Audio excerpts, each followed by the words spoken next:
Ahoy, visitors of virtual world. I'm your host Patronaut, and today, finally after 10 years, we are going to build a new PC. Let's check it out.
Alright guys, let's look at the components, shall we?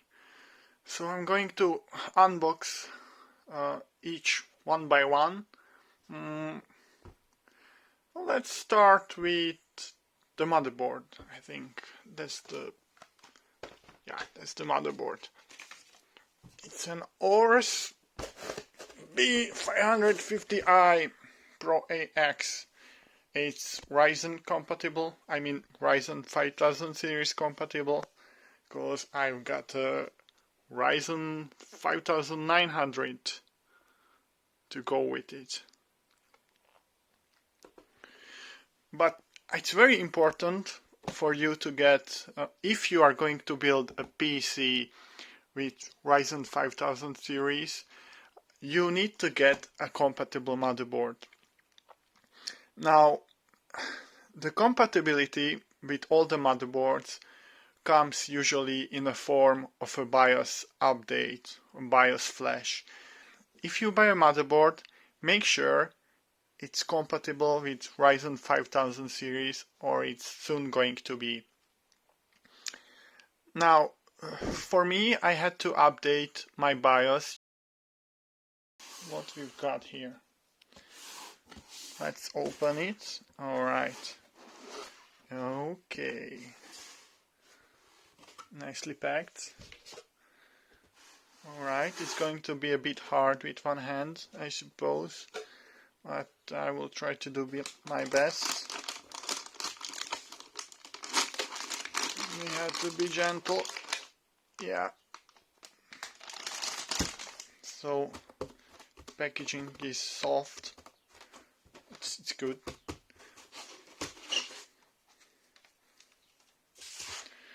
We have some kind of manuals and papers and multi-language installation guide. Okay. By the way, it's always good to look at the manual if you are building a PC, the manual for your motherboard, I mean. I think it's better if you just download a manual electronically in the form of a PDF. It's like much more detailed, and the structure is better. It's also easy to find stuff in there because you can use the search button, search function, Control F on Windows. Here are some SATA cables. We are not going to need these though today, because I only got M.2 NVMe SSD drives. Okay, what's this? Nice book. Oh yeah, I don't understand this. Why are they still packaging like software or drivers or whatever on a CD? It's so old school, nobody is using them anymore. Uh, I don't even have a DVD drive like for 5 years now, so this is just a waste. It's a waste of resources. If anybody needs anything, he just cuts it from the internet, download from the support page, and save it on a USB flash or something. So what else? Okay, a little nice sticker. Yeah, and it's like thick, so it does not bend easily. Heavy duty stick. Looks nice. And then my motherboard has a Wi-Fi module, so this is the antenna for the Wi-Fi.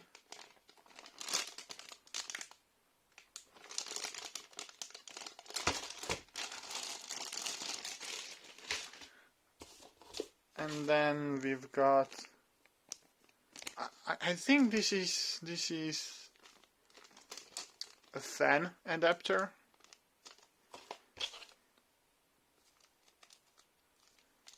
The razor screws for the M.2 NVMe SSD, if I'm correct.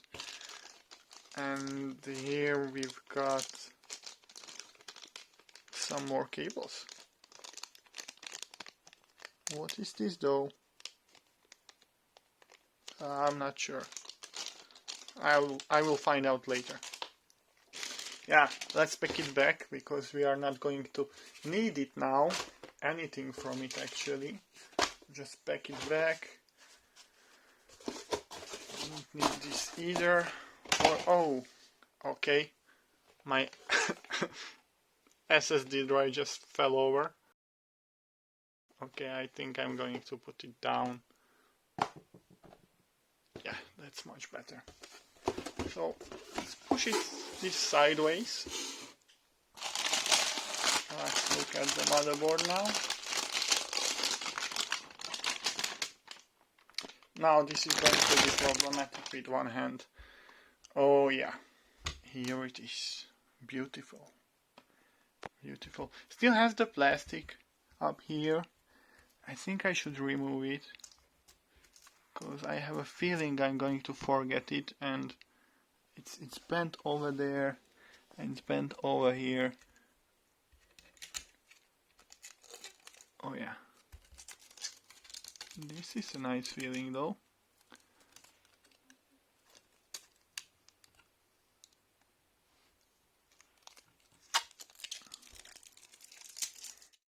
Alright, so for some reason my mobile can only record up to 8 minutes of 4K video at once, so I have to check the time so I don't talk, you know, I don't actually do the build without recording the video.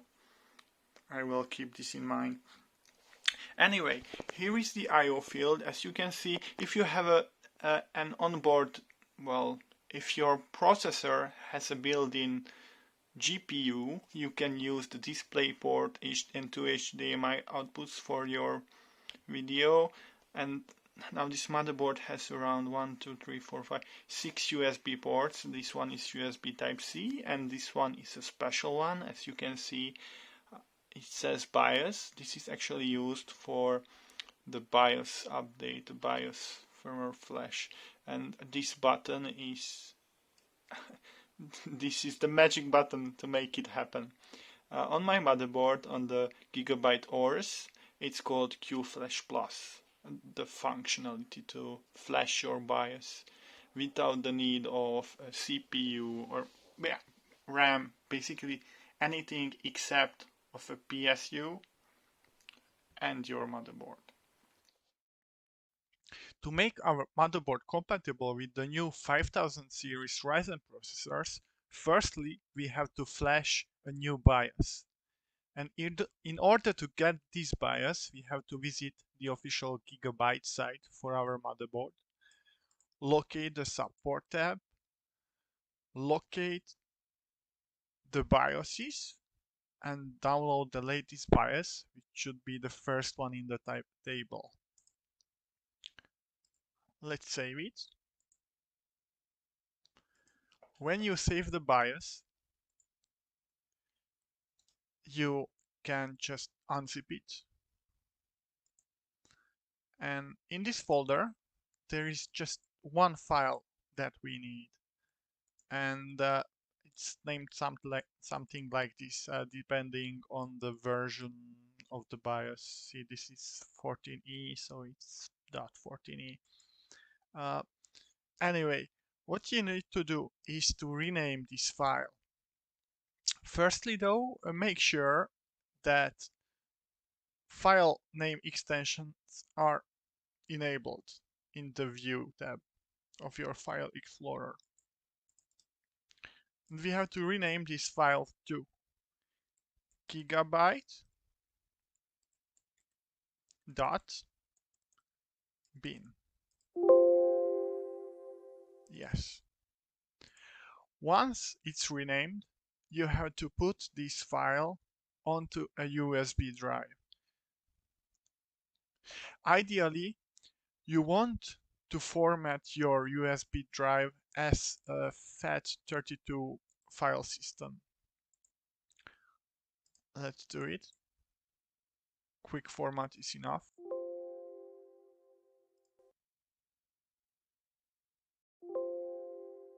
Once you formatted your USB drive, we can just move this BIOS into it.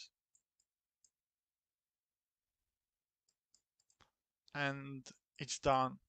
Now you can use this USB flash to flash your new BIOS to your motherboard. Okay, this is a quick overview of how to flash the BIOS. So update the BIOS so it supports the newest Ryzen 5000 series CPUs.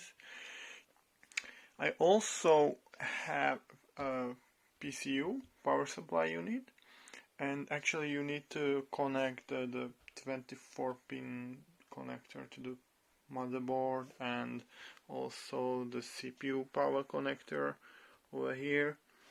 And once you have this and you have this, you can take a USB drive where you copy the BIOS, and then you must locate the white USB, right? It also says it's BIOS USB. So let's just plug the USB there. Okay. Alright, it's in there. Now you can see there is a button, a Q Flash Plus button over here. So this is what we are going to push. But first we must actually turn on the PSU. And to turn on the PSU, you have to locate the button. Okay, so alright, turned on. Now let's try to push and hold this Q Flash button, and actually there is a little bit of space for the diode over there, so it should start flashing or doing something once I push that button. One more check whether everything is connected properly. Yes, yeah, seems alright. Yeah, everything in order. So let's push and wait.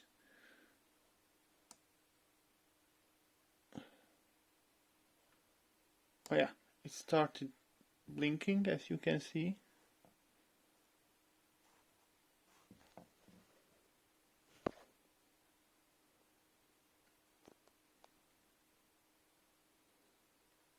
It's blinking fast now, which means it's preparing the installation file, and then it should stop blinking and start blinking again, but more slowly. It means it's flashing. And you definitely must not turn off your power now, because you can brick your motherboard, and yeah, that wouldn't be good. So for safety I'm going to leave it like this for half an hour. Of course I'm going to check upon it whether it's flashing the way it's supposed to flash. Right now it's still flashing fast, so I'm not sure whether something is wrong. I'll just wait and see.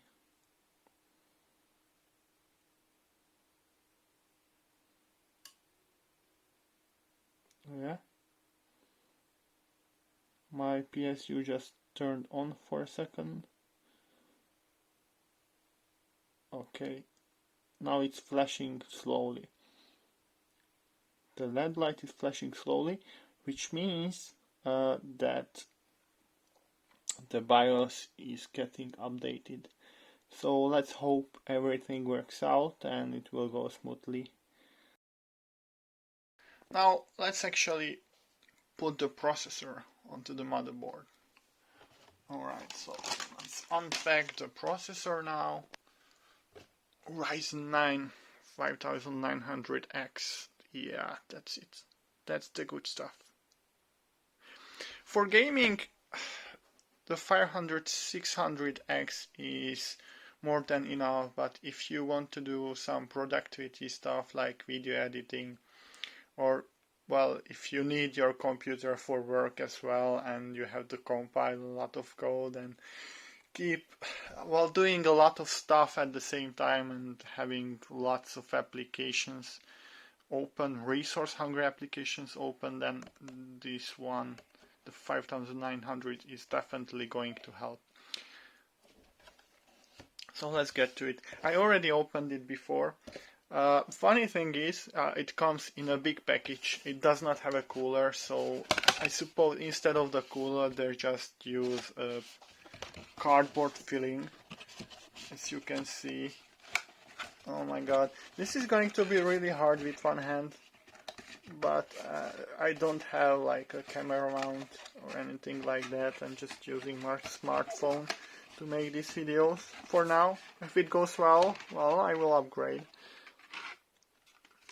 Alright, so, and here some kind of foam, protective foam. Oh my god. Alright, we have a nice sticker here as well, and a little paper from AMD. Let's get out the processor though. Oh my. I will tell you a funny story, guys. When I was building my friend's computer a few months ago, he has a 5600X, and I accidentally dropped his processor from standing position in this plastic case. I accidentally dropped it, but unfortunately nothing happened to it, so yeah, I'm happy. I didn't have to pay or buy him a new one. Yeah, let's unpack it. This is going to be hard, guys. Oh, okay. Whoa. Ryzen 5900X. So, as you can see, there should be like an indication on the processor. Yes, this little triangle in the corner. And this little triangle in the corner actually goes into this corner. Right? But before you seat your CPU, you actually have to lift this lever. Carefully. Okay. As you can see, it's some kind of mechanism that locks the CPU into place. Alright, let's be careful now. Let's be careful. Oh, it's so heavy actually. I checked the pins, they are not binned. I checked it before. But let's check it again. just to be sure. My hands are shaking. It's a heavy processor after all, guys. It's really heavy. It does not look like it, but it really is heavy. Now let's sit it down carefully, okay?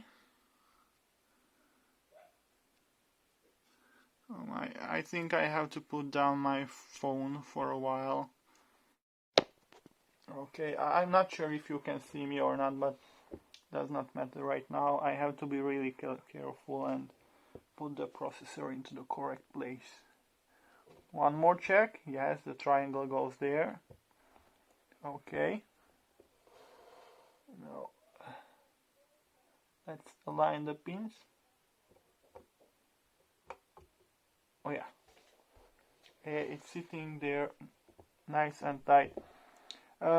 What you don't want to do is actually mess up the top of the processor, because you are going to need to apply a thermal paste there and put the cooler, CPU cooler down there. And if you introduce grease or other dust sediments on top of it, well, then that can cause a bit of issues or problems with the cooling. Yeah, it's a little bit dirty. Don't worry, guys, I am going to clean it up. Okay. So as you can see, now it's seated.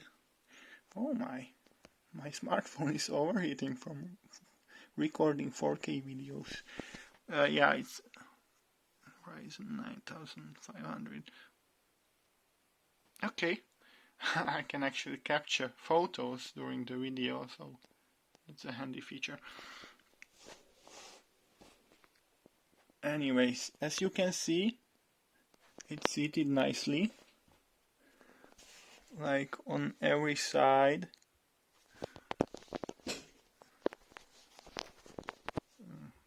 What about turning around the motherboard instead of myself? It seems to be secured nicely. Well, it's not secured yet, it's just placed. So I'm going to secure it with this hinge mechanism, and I'm alright. I'm a bit afraid. Not doing it often. Okay, it's locked in place now. The CPU is seated. Yeah. Yes. Looks nice. Nice and tight. Ryzen is seated. Yay! As a next step, let's unpack the thermal paste.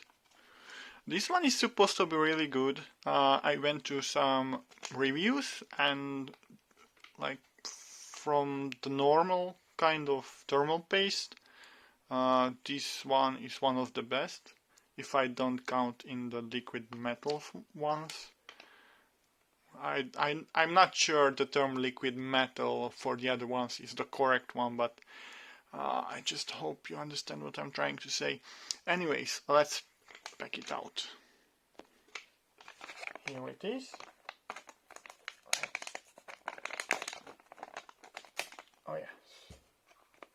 Let's see what's inside, shall we? It's really hard to open. Maybe I did not eat enough today. I'm not strong enough, it seems. Anyways, let's see what's inside.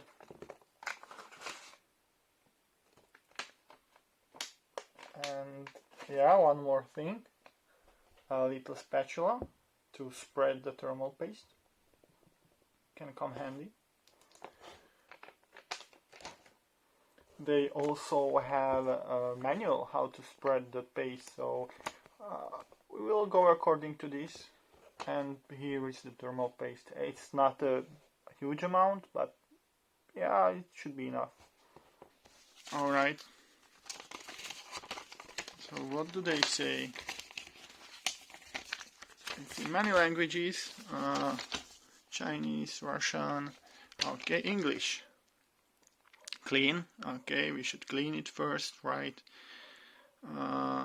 Spray with a dry cloth or high percentage isopropanol. Apply with included spatula, okay. 3.3 mm drop of thermal grease and spread it evenly. Apply the thermal grease very slowly and with a little pressure. Okay, we are going to apply it with spatula. Okay, so if we are using the spatula, we should apply a drop in the middle and then spread it evenly. And if we are not using the spatula, we can do both. And then use the pressure of the heatsink to spread the thermal grease evenly.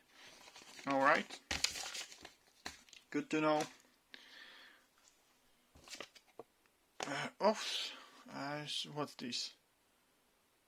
Verify code. Okay, this is the verification if my product is original or not. I bought it from a very respectable online shop, so I believe it's original. I'm going to clean the processor with some cloth. Maybe I use a paper tissue.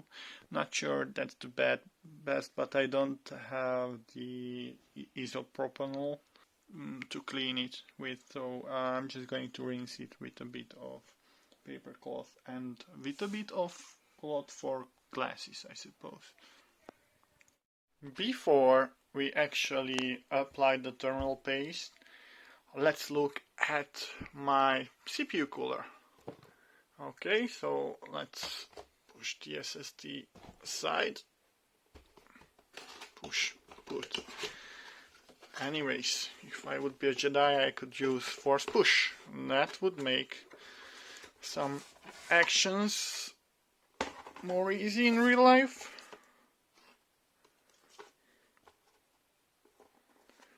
Okay, so I've got a not so expensive CPU cooler. It has RGB on it, and I quite like RGB. I mean, you know, some people say that you can improve the performance of your computer if you have more RGB. So, like, the RGB on your graphic card improves the performance by 5%, on your motherboard by 5%, on your cooler by 5%, and if you have RGB on your RAM as well, another 5%. So together it's 20%. It's a nice game, isn't it? Well, don't believe these guys, okay? It's absolutely not true. The RGB is just for show, basically, just for your eyes. And it does its job very nice. Like, it's really pretty to look at. Anyways, this CPU cooler supports the same software as my GIGABYTE motherboards comes with, so I can actually control the RGB on the CPU cooler with my motherboard or with the software that comes with my motherboard, which is great. If you got like RGB lighting, it's good to stick with one ecosystem or with RGB components that support the same software, so you can easily control everything. Anyway, let's look at the CPU cooler. I'm going to... So, here is some kind of fan. It's quite big and heavy. It's going to keep the airflow going, I suppose. A lot of cables. Well, I think some of the cables are to connect the RGB lighting or to control the RGB. Let's put it away for now. Oh my, where is my spatula? Maybe it wasn't the best idea to have a black mousepad. Yeah, here is my spatula.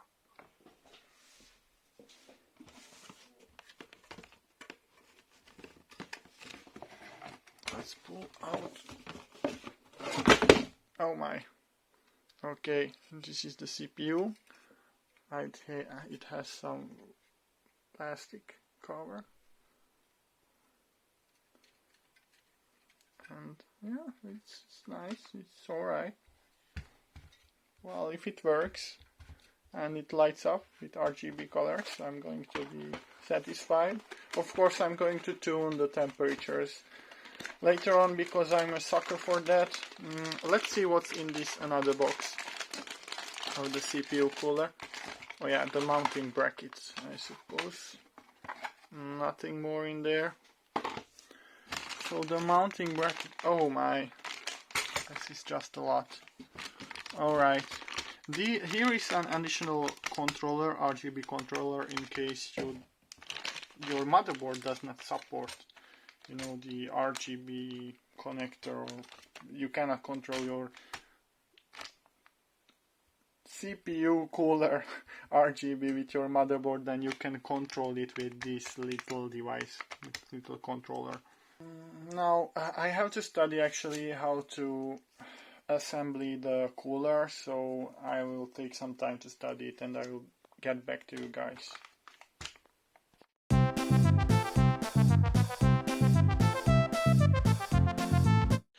Alright, so I looked at the manual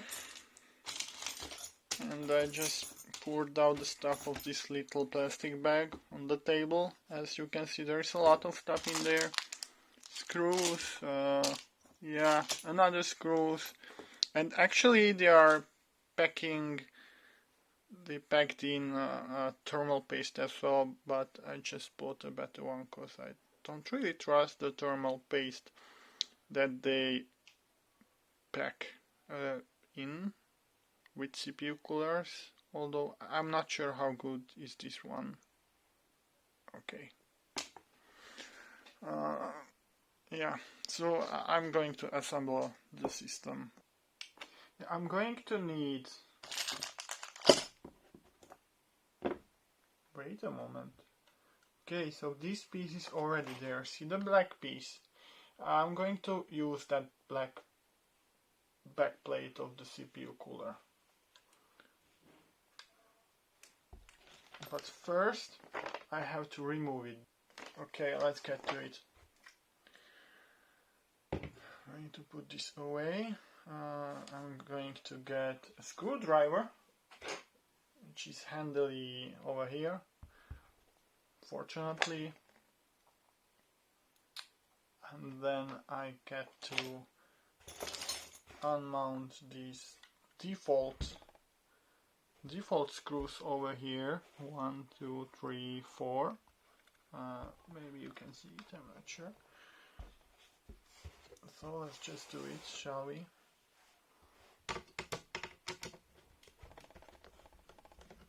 Of course, always try to be careful.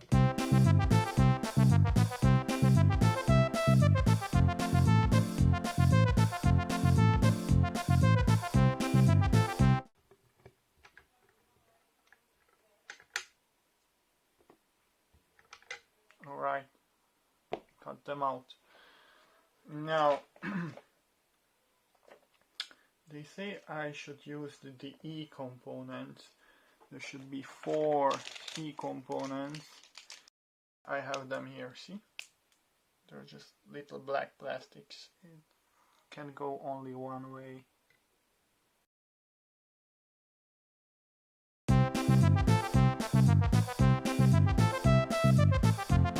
They say I should apply the thermal paste now.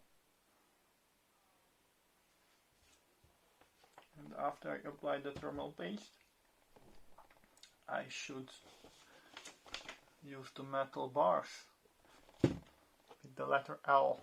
These are the ones. Now, let's actually spread the heat. I mean, spread the thermal paste. So once again, I'm going to clean it with paper tissue for a bit. Okay, now let's apply the 3 by 3 millimeter dot of the thermal crystalline. Oh damn, paste. The lid is jumpy. Alright, okay.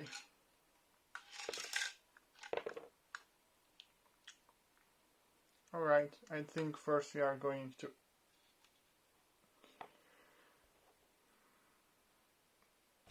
spread the thermal paste. So let's apply a 3 by 3 millimeter drop up here.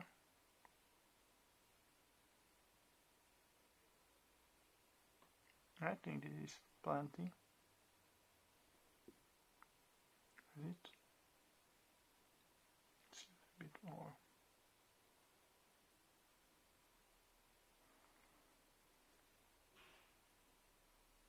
Alright, it's there. Let's close it up.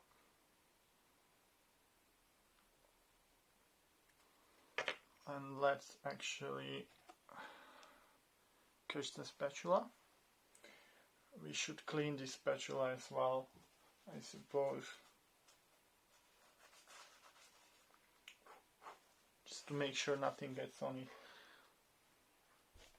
And let's spread it out. I will show you the drop. You can see the drop looks like this. Alright.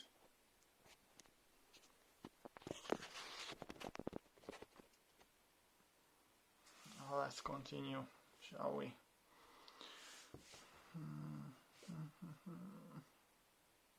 I'm not sure if I'm in the center of the camera.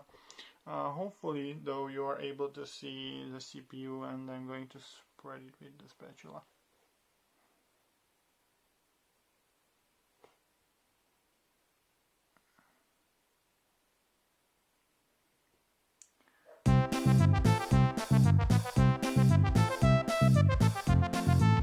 It's like an art, I suppose. A lot of people don't really bother with spreading the thermal paste and leave the CPU cooler pressure to do its magic or do its bidding, but I just prefer to spread it myself evenly, even if it takes a lot of time. I'm not doing like PC builds very often, so you know it's still fun for me.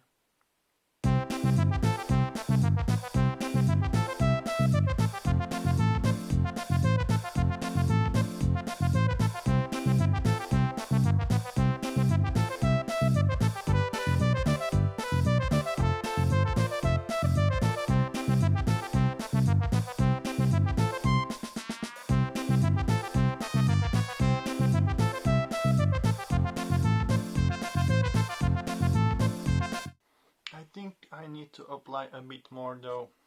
I think this is not going to be enough.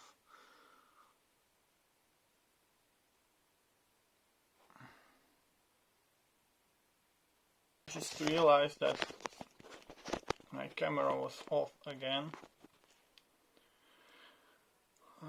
Let's fix it.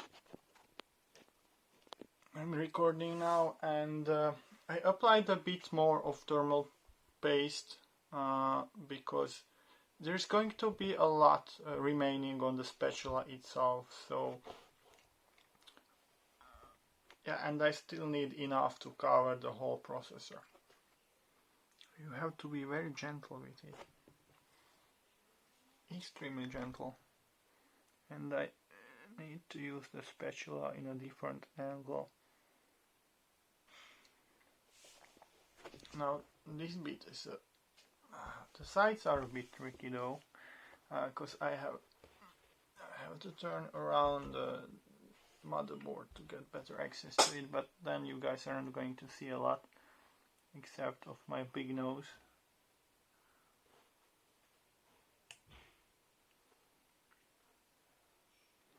I'm not saying it's a torture, but after a while it's not as much fun anymore. So really, if you want to save yourself the hassle, then just put a dot in the middle and use the pressure of your CPU cooler.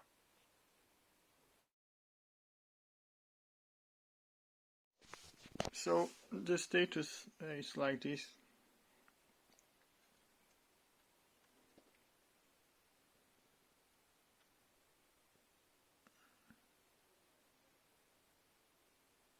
I think I'm going to smooth it out a little bit more though.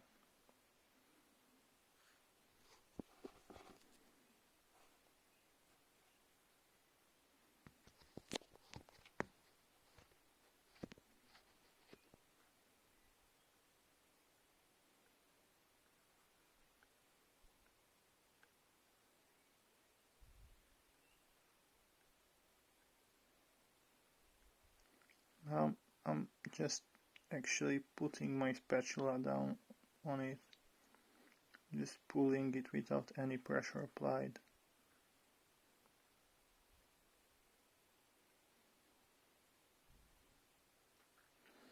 Alright, I think it's good enough, guys. I'm just going to use it like this.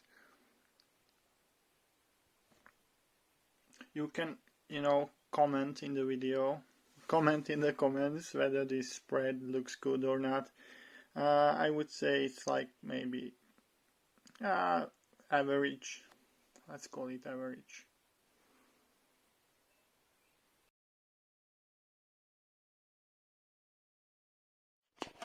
Let's assemble the CPU cooler base. So I need the bottom again, and I think I'm going to turn it so I can see it well, but you can see it this way better, guys. Anyways,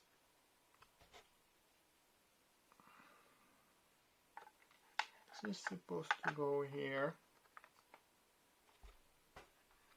Now I need to put it down without it falling out.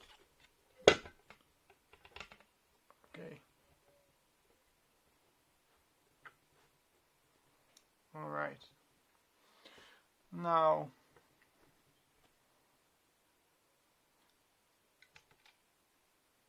let's back up these little plastic thingies up here.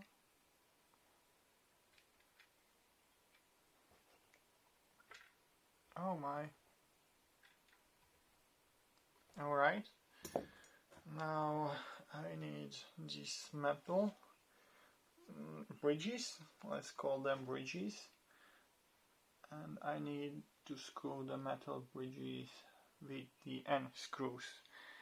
Oh my, so this is the metal bridge, one and the second, and maybe these, no, these are not going to be like deep enough. I think that's why we need, which one do we need? Okay, it's in another bag, so I'm going to open that bag as well. Let's put them there. Oops. Oopsie.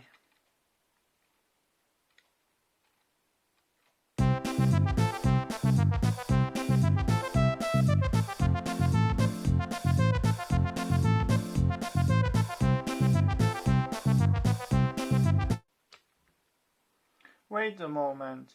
Did I just forget to put on the bridges? Oh damn. Yes, Patronaut, you forgot. Okay.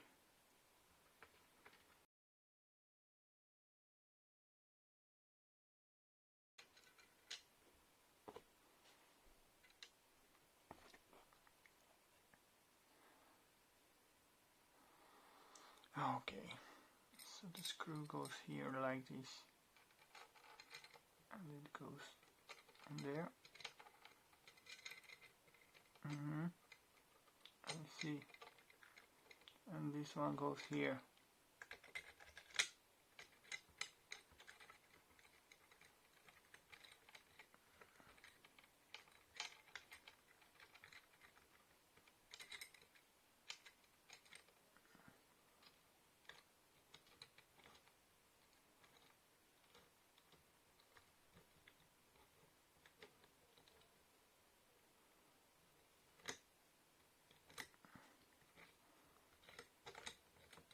The bridge is actually quite heavy because it's metal. Anyway.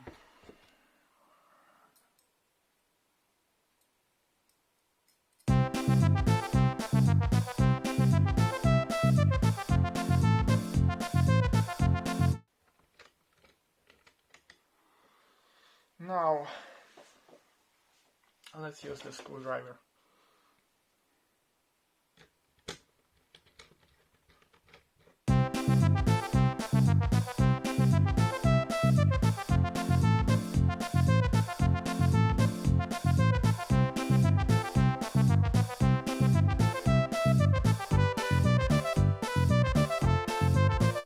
It seems that I have to align these two holes with these over here, and I should put my CPU cooler up so it covers my processor. So this goes here like this, but of course without the paste. Let me see whether it's going to fit or not. Close approximation. I think we need to move it a little bit up, guys. And yeah, which way to put there the CPU? Let me see. The fan is actually going on the other side. The fan is, see the profile here is like a little bit of a bump. Well, not a bump, but a dimp. And on this side we are going to mount the fan. So I think it makes sense, since the motherboard is going to be like this. We are going to pull the air from the RAMs towards the heat shield outside. Okay. But now, firstly, I actually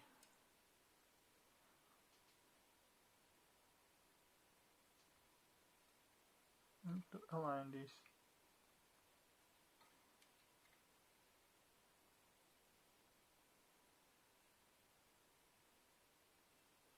I think I need to move it a little bit up, these hinges, if it can go up, of course. Let's try.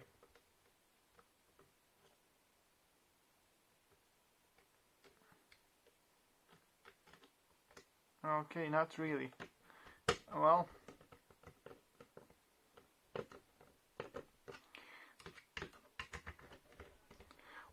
in that case it's easier. There is nothing to adjust. I just screw it in to hold it in place tightly.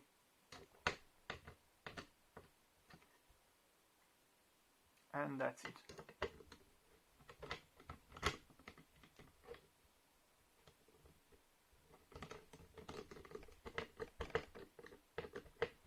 Or actually, maybe I shouldn't super tighten them.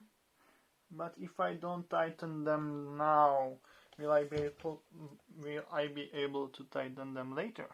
No, it covers. Actually, I don't know. It's still fine for this one. Okay, whatever.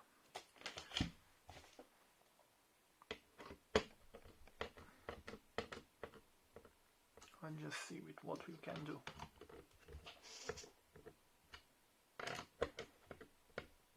I want to hold it securely in place.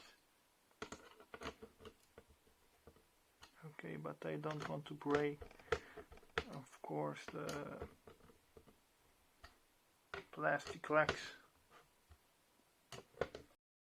So I'm going to pick up the CPU cooler, but it must be tight, you know, because it's going to be hanging from the side. Alright, let's remove this little plastic. It's gone. Okay, I also need the screws. I need the H screw. And the H screw, there are two of them. They must be them. The moment of truth. Can we or can we not?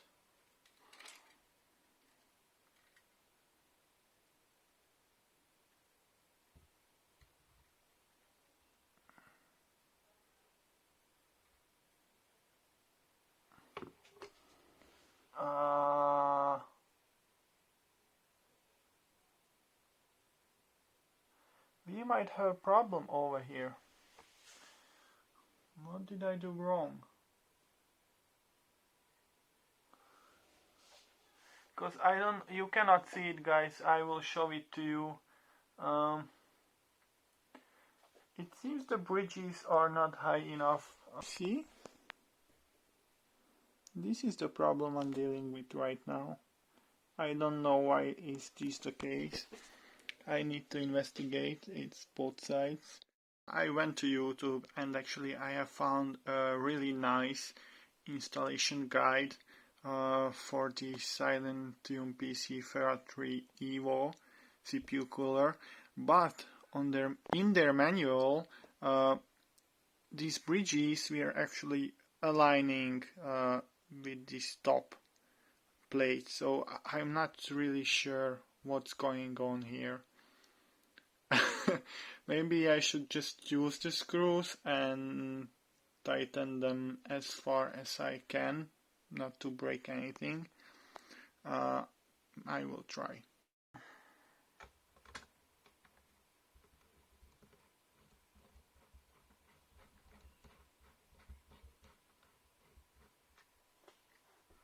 need to do the other side as well. It's going to be harder.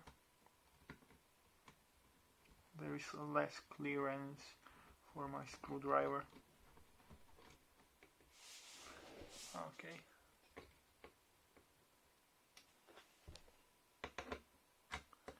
So now I'm trying not to over tighten. So switching from one side to the other.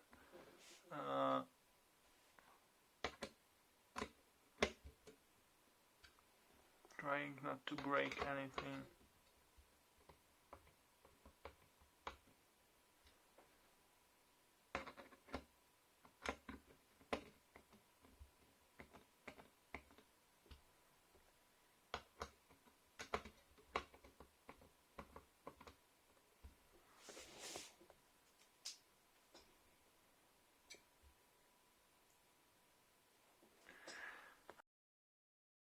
I'm not sure once again, so I'm going to check out a YouTube video where I can see, actually a few months ago I was already checking out a guy mounting this CPU cooler on his motherboard, so I'm going to check out that video and see about this tightening, like how tight it should be and how much should I pull it in. It's still going fairly easily.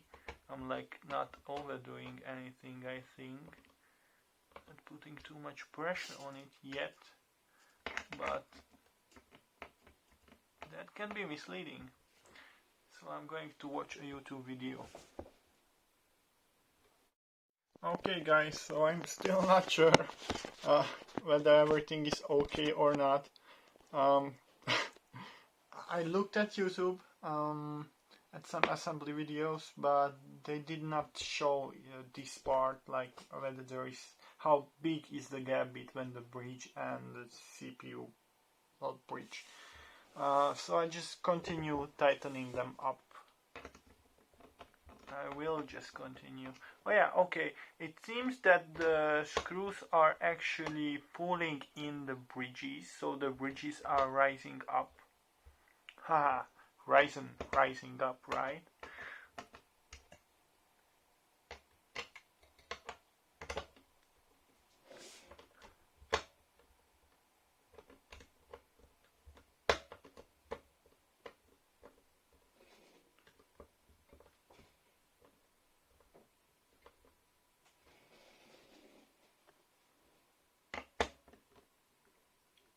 Actually, I think I should change the top of my screwdriver.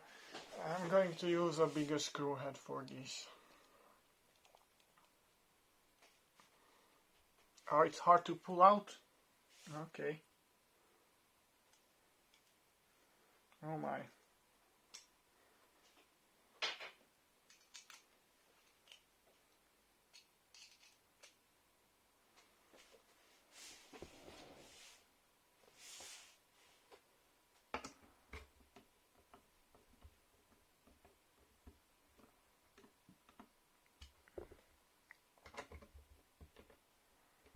Oh yeah, this is a better size. I'm not exerting too much force on it. Okay, so I have to be gentle with it as well. Don't just screw one of the sides totally and then go to the other. You have to like alternate between them, switch to the one and then to the other, to the one and to the other.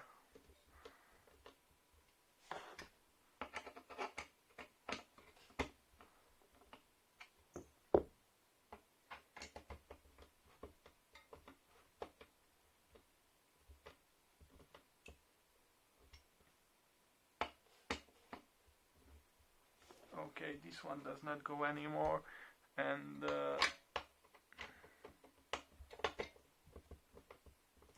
one goes a little bit.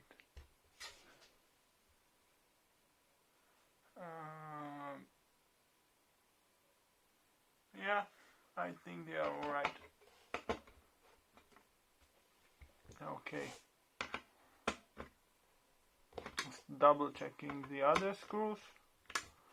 Yes, they seem to be, well, I cannot check those anymore. Alright, it's done now. Look at it, guys. So the bridge rise up. Let's mount the CPU fan, shall we? So there is like an RGB cable over here, which lights up this top part of the cooler. Excuse me. And then we have the fan, and this cable is for the CPU fan header on the motherboard, and this the second cable, one of these connectors is going to connect with the CPU cable, like this. Yeah, you have to keep the arrows at the same spot, so they are opposite to each other. And then I'm going to connect I'm going to connect this connector into the motherboard somewhere. And I also need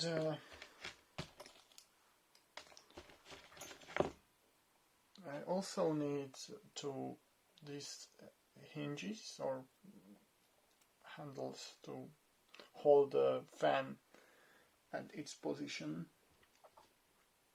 Let's see which one of the... Actually, I think they are both the same. Yeah, it seems so. I have 4 of them and they are actually all the same.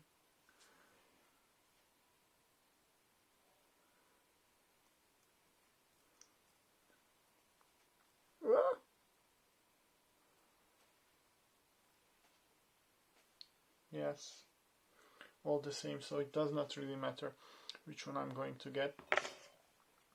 It's just the method.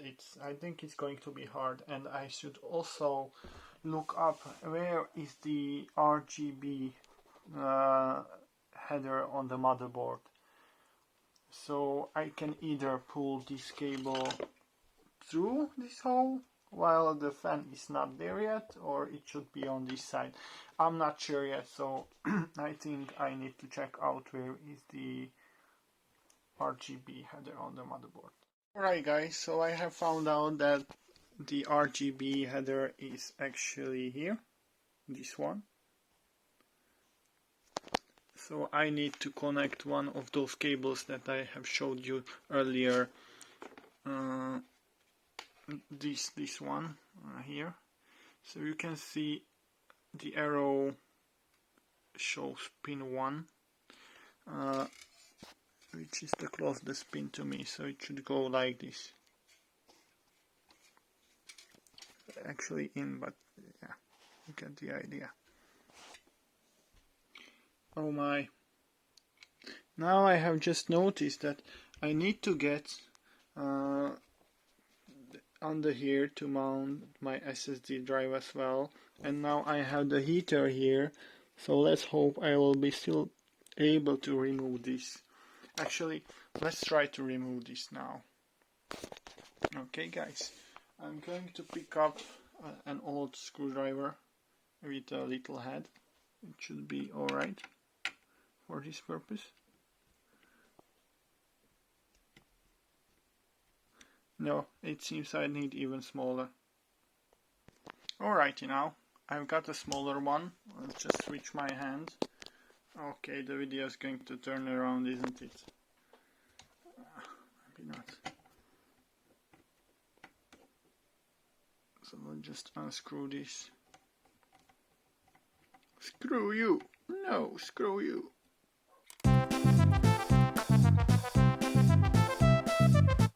I think these screws are really long. Like really long. Oh yeah, they are.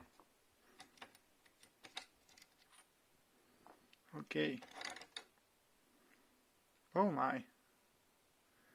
Wow, this is really heavy. It's a solid block of metal. Yeah. Big solid block of metal.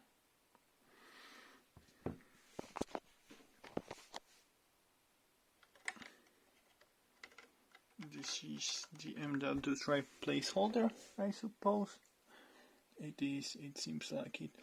Anyway, it seems there is no issue get to the NVMe slot, so I will continue working on assembling the CPU cooler now.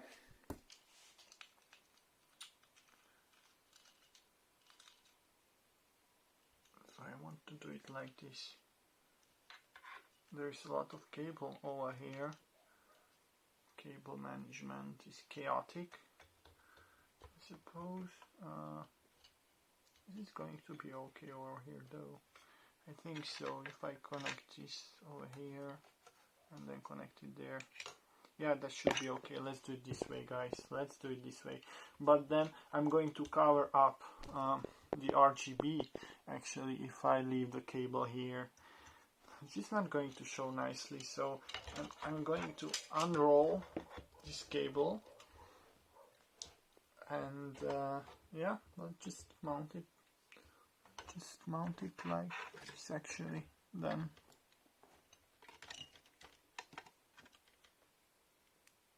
yes. Now how does this work? Let me see.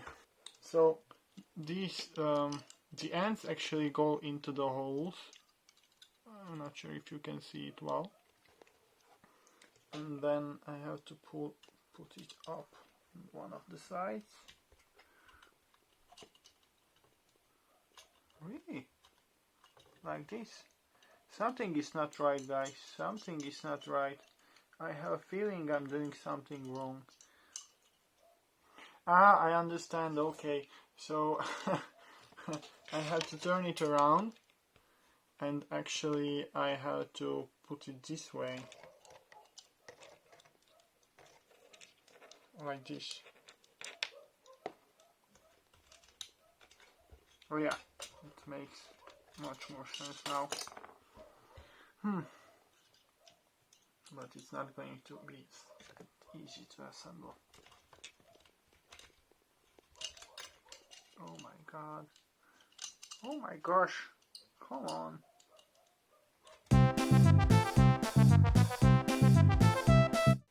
I'm struggling to get it right, but it seems finally I managed to get one side up. Let's see how I'm going to put there the other one.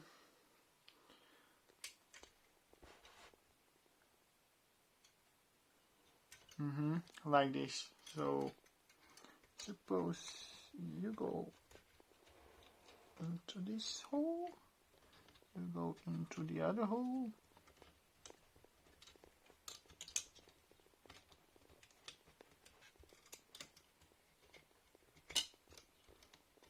oh my gosh,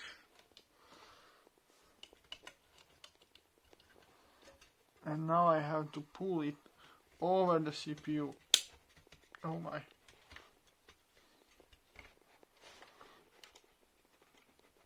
This does not feel right, guys.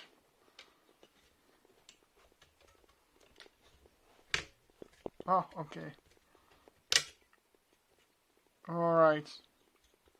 Now it's in place. Now it's in place. Yes. Everything seems to be in place now. Yay! So guys, not sure whether I mounted it too low or not, but no, I think this is alright. Yeah.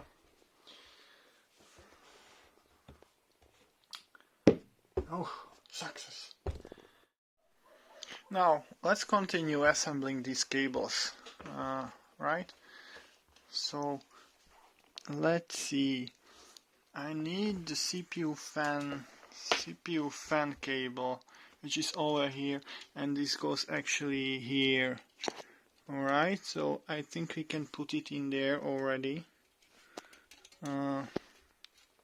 It's a little bit hard using only one hand. Let me see. So it goes in like...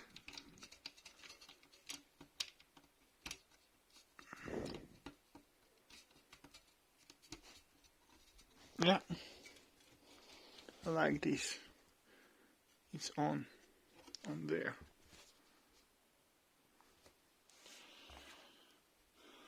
Now,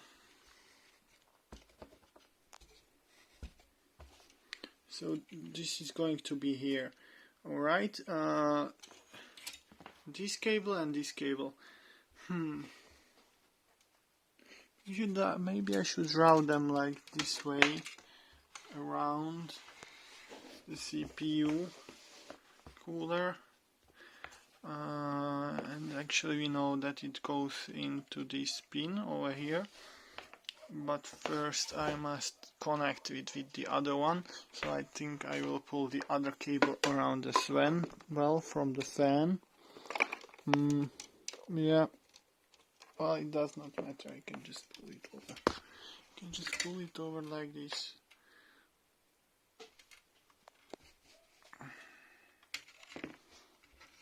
And under the cooler. And now I need to assemble it together, so I did not record it, but actually I connected these two cables together. This one is not needed yet, and then one of the connectors from the one end went into the motherboard. I can show it to you once again. So you have to make sure that the triangle is like this, the position like this, because if you look at the pins you can see that there are 3 pins active. Actually, one of them is not active, and on the pin header you can see the same situation. See, so there are 2 pins as a pair, and then one is alone. I'll just put it back. Now we can actually move to the next component, and I think we should assemble the RAMs, put in the RAMs, and I've got just the nicest pair of Trident Z Neo RAM from G.SKILL. It goes up to 3600 megahertz, which is the frequency I'm going to use it at. It's a 32 gig pack. Just unpack it then, and let's see what's inside. So we have a nice sticker again. Let me just open this plastic bag. Yeah, we might use this later on. Some kind of paper, and finally the pair of RAMs. Nice Trident G.SKILL RGB RAM, but what's most important is that it's supposed to be dual rank. If you have like memory on both sides of the PCB, then it's supposed to be dual rank. I think it looks like it has memory chips from both sides of the PCB. Anyway, I have only like 2 memory slots, so we cannot mess this up. There are little hinges that you want to actually pull away on the one, and not all the motherboards, but some of them has hinges on both sides. This one has. Alright, and now let's hope that the RAM fits. Let's see the clearance. As you can see, yeah, my CPU cooler is here. It's not as straight as I wanted it to be, but still looks alright. Anyway, let's pick up one of the RAMs, and then as you can see, one of the sides is shorter and the other one is longer. And if you look at the RAM, it has the same kind of setup. One of them is shorter and the other side is longer. So I'm just going to, you know, put it in place. Put it in place. Alright guys, so as you can see, I had to push it down so it fits into its base, and the hinges at the side are actually going to close in.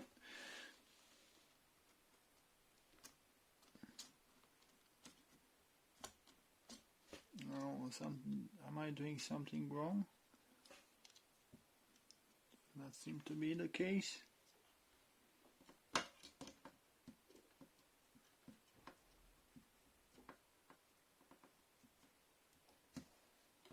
Alright, one side. This side.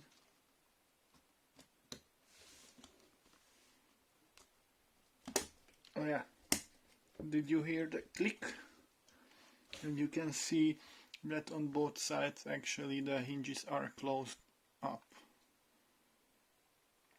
Now, as you can see, it fits nicely and tightly. Now the other one.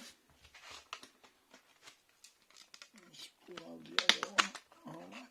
Oh, G.SKILL Trident Z.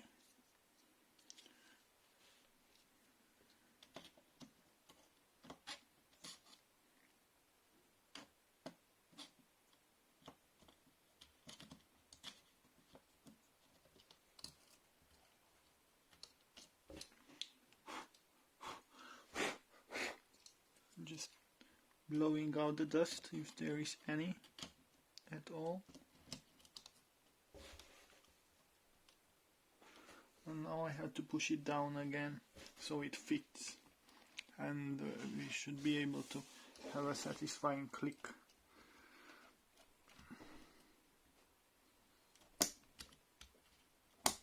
Yeah, down on both sides. Now what we are going to mount is actually one of the SSDs. So this is we already pulled down this SSD heatsink, which is massive, absolutely massive. Good job, GIGABYTE. Like, it's a massive heatsink. Actually, this NVMe SSDs AORUS is actually Gen 4 SSD, so it should reach speeds up to 5 gigabytes per second. Yeah, gigabyte, good job, gigabyte, 5 gigabytes per second, and writes up to 4.4 gigabytes per second. So maybe it actually needs such cooling. Well, I don't think so, but yeah, a bit of cooling for an NVMe drive is not going to hurt it at all. Okay, let's look at it. It's pretty nice. What's in the box? Nothing, it seems. It just, yeah, empty box. But it's a nice box, it's a nice little box. They also sell this drive with a heatsink, but I already have a heatsink on my motherboard, so I'm not going to need it. I only need this 1TB NVMe Gen 4 SSD. Let's mount it then.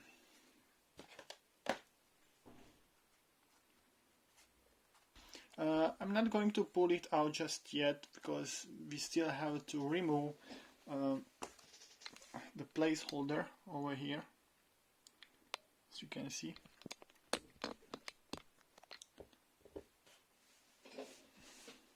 So I need a screwdriver again. Yeah,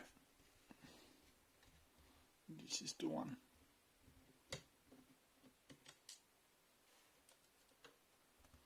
Guys, before I didn't had a mobile stand, but my sister just got home and, well, it seems she had one just lying around and she haven't even used it yet, so she borrowed it to me. I'm happy for that. Thanks, sis. Thanks for the mobile stand. Now I can make the videos better. Now, let's remove it. Okay. Oh, okay. So this goes on the SSD as well. Alright, so it's like a double heatsink. Nice. You still also have to figure out whether, because some of the SSDs are shorter. So if it's shorter, you actually have to swap the stands off. One of them is taller and the other one is smaller, as you can see.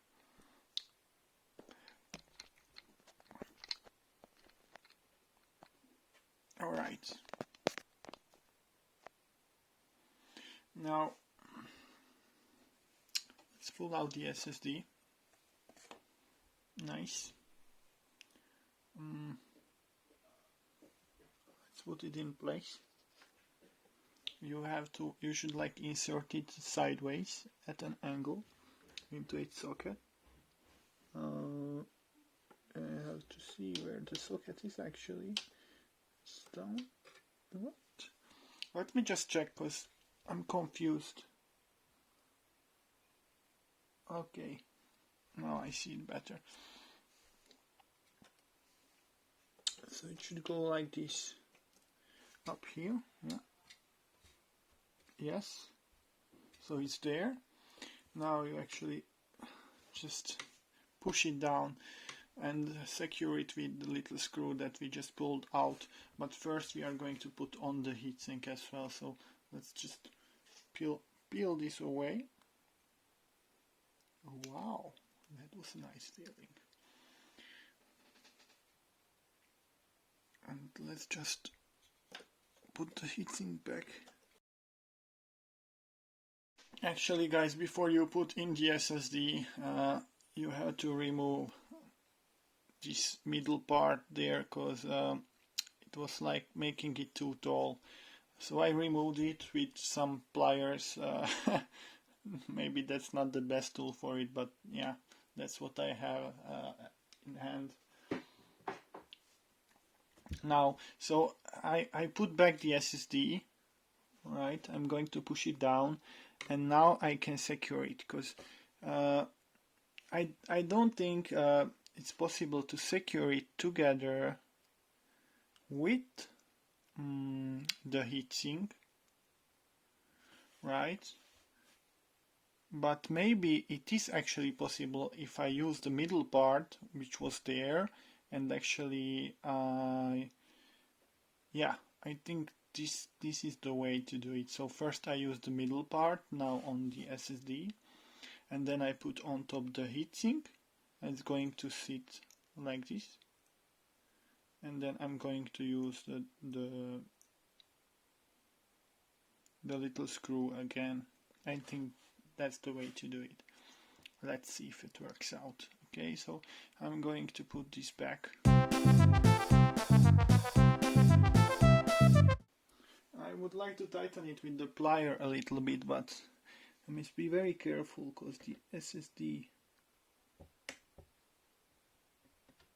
SSD parts are over there, and okay, I'm not going to mess with it anymore. I think just tighten it a little bit more with my thumb, and then let's try to add this part of the heatsink back. Let's see if this works out now. Okay, and I'm going to try to lower it so it fits nicely. Okay, yeah, this is the way it's meant to be. It sits nicely. Let me just show you guys. As you can see, it's nice and horizontal.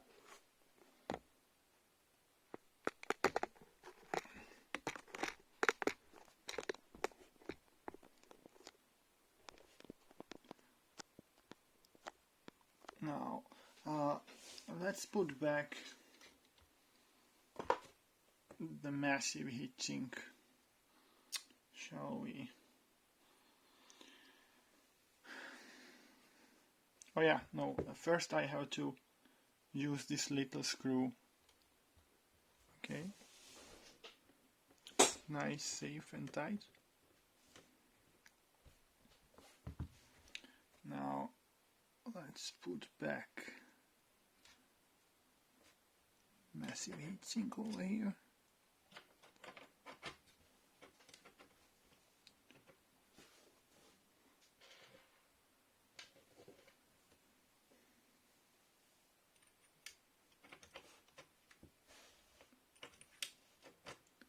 I'm not sure whether I hit the holes correctly.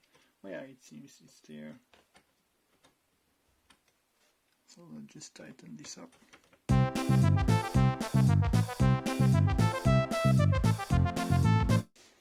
Solid. Alrighty now. Let's actually... I have another SSD over here. 1 terabyte as well, Gen 3 this time, but it goes at the back side of the motherboard, so I'm going to put it there once I put the motherboard into the case. So let's just wait with it. Actually guys, now I think what we can do is we can try out the system. How we can try out the system though? Well, good question. I also have a GPU, so let's mount the GPU first, and yeah, then I'm going to try out the box in like open air, try to connect it to a monitor and see if it boots up. If it boots up, then we can move it into the box, which is up there. Now guys, let's see the GPU. So I've got ASUS NVIDIA GeForce GT 1030 with 2 GB of GDDR5 RAM. It's not meant for gaming. It's a temporary GPU because the market nowadays it's like impossible to get a GPU for good price. Even the old GPUs are very expensive, and I actually have a gaming notebook with NVIDIA GeForce GT 1070, so if I want to game, I'm going to game on my laptop, which is funny because usually it's the other way around. People play on their PCs and do work on their laptops, but yeah, it's going to be other way for me for some time. Anyway, let's just unbox it. I'll just pull it out. Alright, so this is like a backplate, a short backplate for another kind of systems, I guess. And here is the GPU.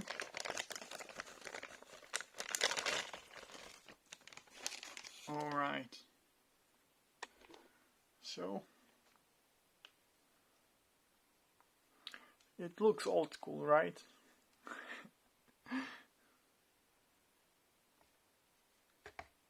It does not have any fancy casing, and it has only a very small fan and not a big heatsink, but it does not need big one because it only consumes like 30 watts or so. Yeah, so we are going to use this one temporarily until I can get hands on one of the new generation GPUs, or the next one, because maybe they are not going to be available until the next launches. Who knows, we will see. Anyways, let's mount this GPU. So the installation is going to be easy. It has, by the way, one HDMI port and one display port. So you just have to pull down this nice little like protection, and then yeah, then I just have to put it here.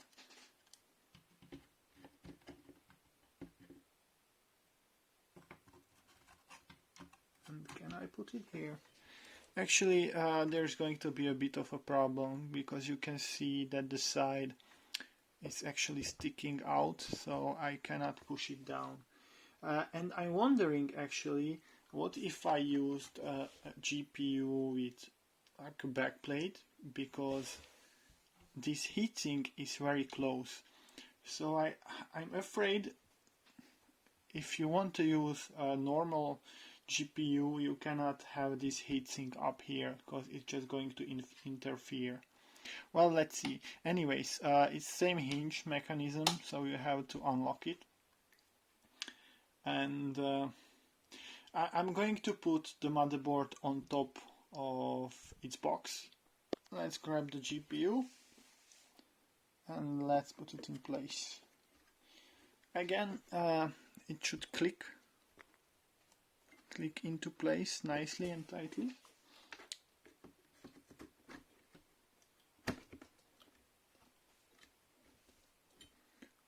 Alright, and actually this time the hinge did not go back to its position. So maybe it's not supposed to. Or maybe I just assembled it incorrectly. Let me see. It's actually not going up anymore. Not sure how this works, guys. I thought the hinge is meant to keep it in place. I mean, there is a little bit of click, but it does not return to its original position. This little hinge over here.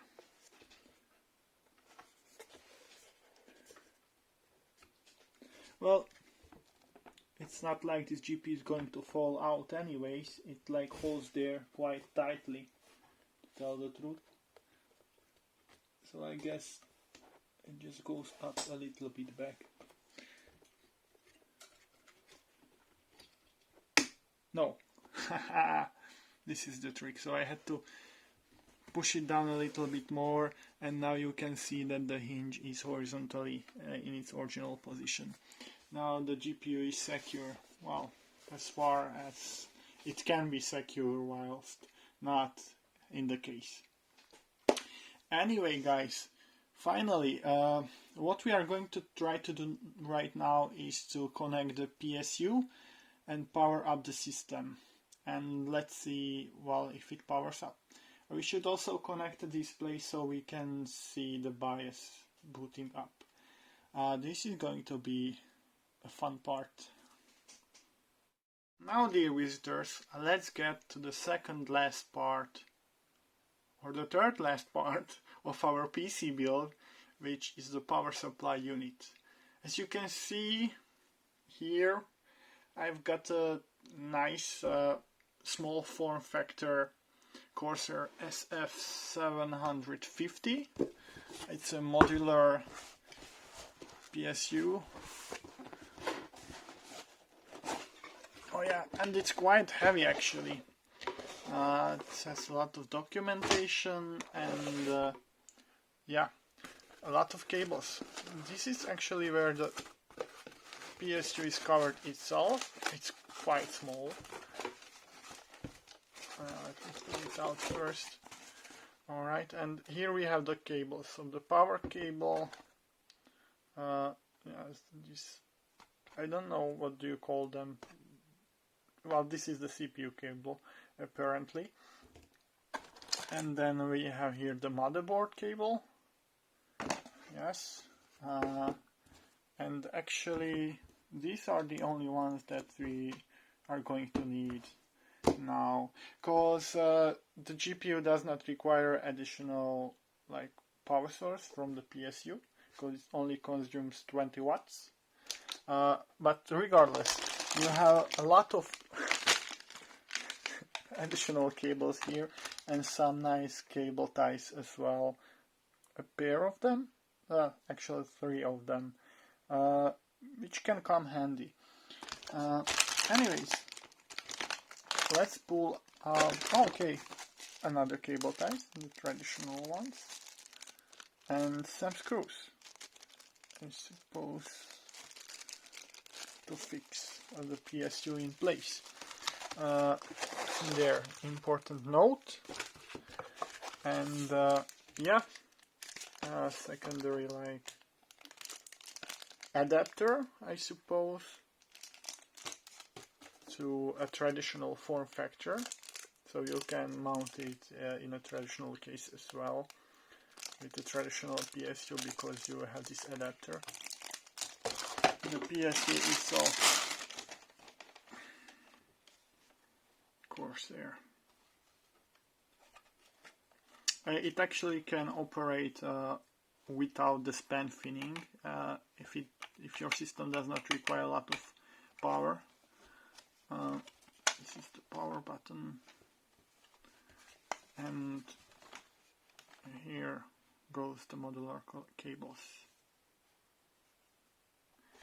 And we need to connect the cables. So this big cable, it can only go to one place, right? And you can already see where it goes. Where it goes? Yeah, where it goes? It goes actually to the motherboard. These are the ones that are connected to the PSU. So let's connect this end. It's upside down. Ooh. Alright, 1 second. It's connected. Now we also need the CPU cable to power the CPU. Here which says the CPU should go somewhere in here, so I'm not sure whether you can exchange it with the adapters, but it seems so. Let's put it here though. So the end marked as CPU actually goes into the motherboard, and you can see it because as well as you can see the plastic is too wide to fit in here, right? So this end should fit there without any issues. Yes, it's there. Alright, so it's connected. Now we have to connect these cables to the motherboard. It's quite hard to connect this connector, and if it's correct you will see that this hinge actually is going to be horizontal. It's going to hold the connector in position. So I have to push it down really hard. Okay. And you could hear a little click as well. This hinge is nicely there. And the other connector is actually the CPU power, which goes here. So, yeah, CPU.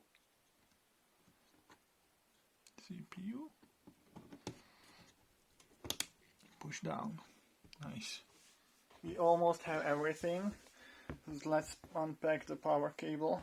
So make sure the power connector is turned off firstly in the 0 position. My fan is actually upside down right now, but it does not matter. We will not keep my PC running for a long time, so it's just for a short test. Let's connect power. power connected, and what we need now is actually a monitor, I suppose. So let's get a monitor, shall we? Commencing countdown. First I need to connect the HDMI cable. So in order to turn on the motherboard, we have to do it by shortcutting the pins, because we don't have yet a power button. Yeah, and to shortcut the pins, I do believe these pins over here, the white ones, are going to the front panel, and if I remember correctly, these two pins next to each other are the ones to touch, which simulates start, well, power on. You can do it with a screwdriver. I'm going to do it with a screwdriver as well. First I'm going to turn on the power. Alright. Make sure none of the cables are actually in the fans. Alright, everything seems to be tightly connected. Okay, the RAM already is lit up, both of them. Okay, I think that's a good sign. Let's hope, guys, let's hope. Let's hope it works out. Yeah. So, let's jump start it.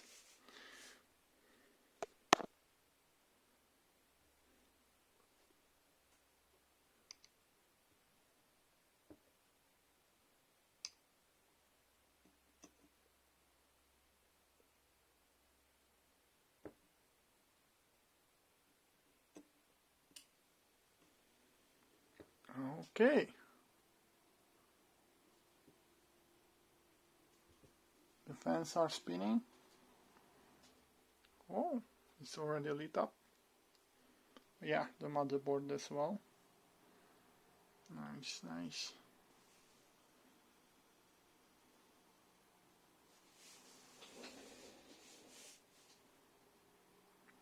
But we see no image. Oh yeah, we see image. I have seen the AORUS logo for a second. Yes. My keyboard is connected. Now what we have to do is reboot the system. And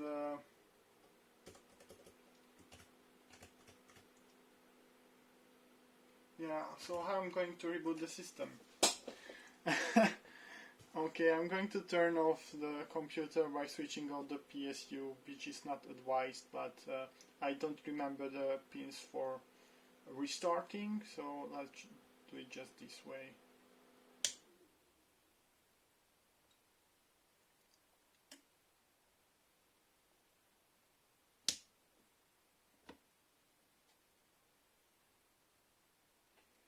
I'm going to jump start it again.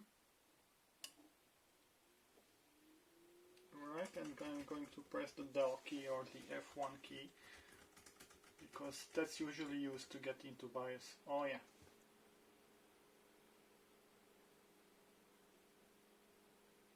BIOS has been reset. Well, alright, I don't know why, but okay. So here we are. As you can see, probably not as clearly as you should. Yeah, that's better. What do we have here? So it detected the boot drive, which you cannot see because of the cables. I'm not going to touch it though right now. The CPU is there, AMD Ryzen 5000. See, this is the boot drive, GIGABYTE. This is the NVMe SSD over here, and we also have the RAMs, G.SKILL 16 GB. It's running at 1133 megahertz for some reason. Well, don't know yet why. Maybe it's just in the BIOS or I have to set it up. Let's see. Let's see what we can do. So we can go into advanced mode, I suppose, and we can go to the memory settings. Oh yeah, XMP profile is not enabled, see? So we should enable XMP. Yeah, 3600. 16, 19, 19, 39, 58 latencies and 1.35 volts. I want to save it. Okay, it's up there. I have to go up. No. No, sir. I want to switch. Okay, settings, system info.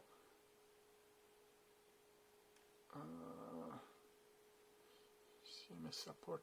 One more thing, actually, I have to make sure I do the correct configuration for SAM, Smart Access Memory, to work in the future. Because if you don't do the right configuration and you install Windows, you cannot change the configuration without reinstalling Windows. So I have to make it work before I have to set it up before I install my Windows. Anyways, let's now save it and exit setup.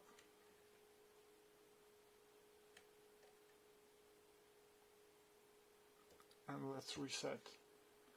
I'm again trying to push the del key.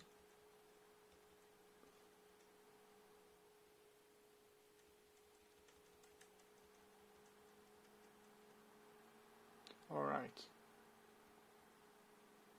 Tweaker. We are in the tweaker for some reason.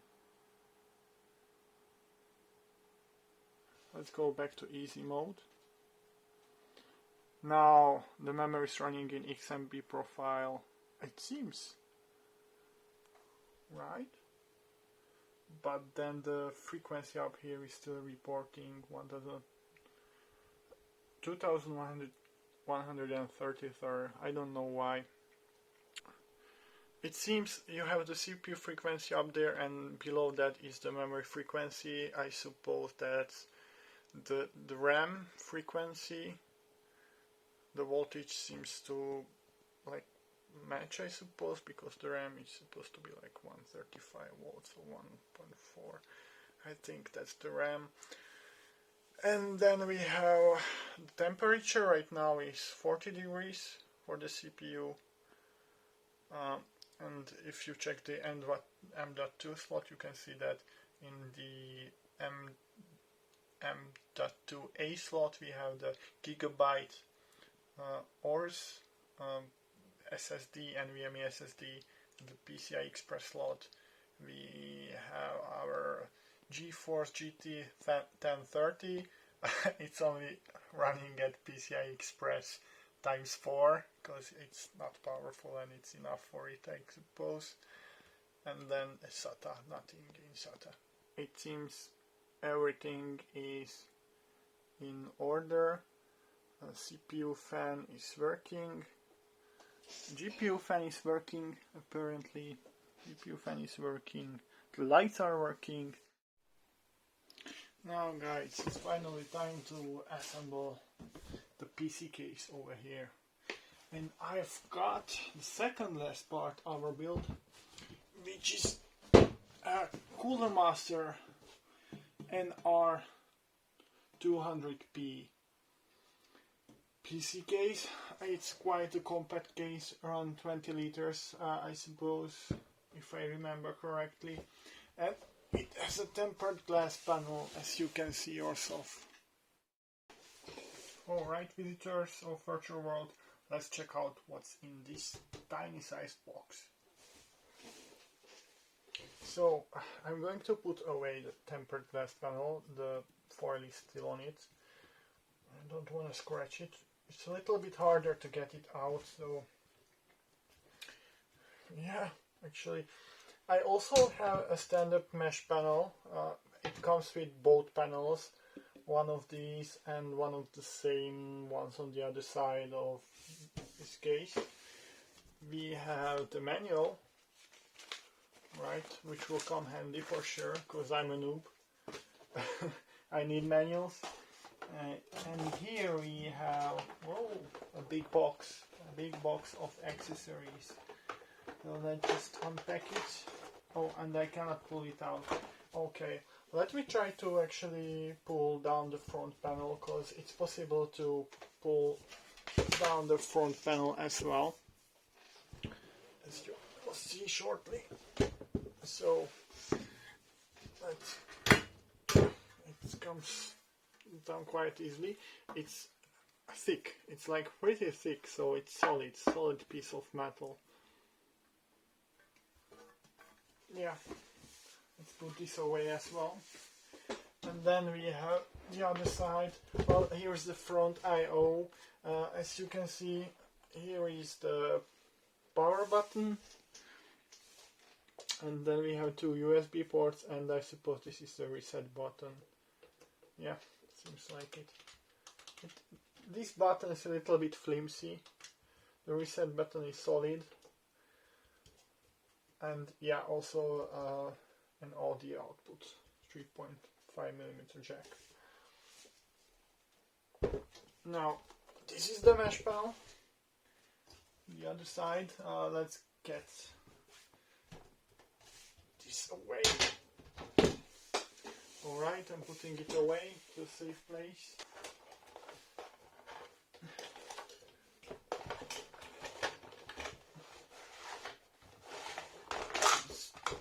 Very long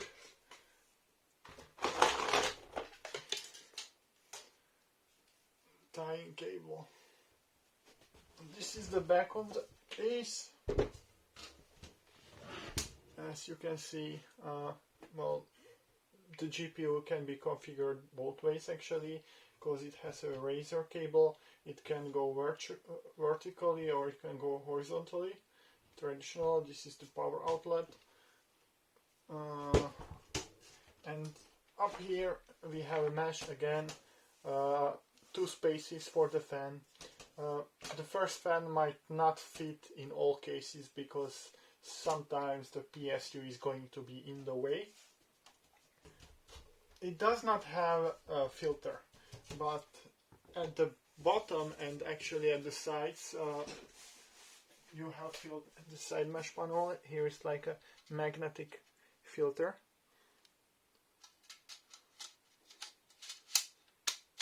Right. Good for keeping your PC clean. And at the bottom of the case we have a filter again and rubberized feet. Rubberized feet for the PC case. Anyway, let's finally get this box out, and for that actually I'm going to unmount the side structural piece.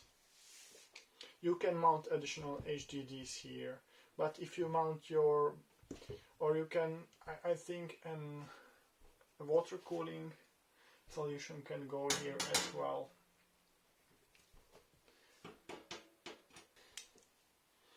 The screws, by the way, are magnetized.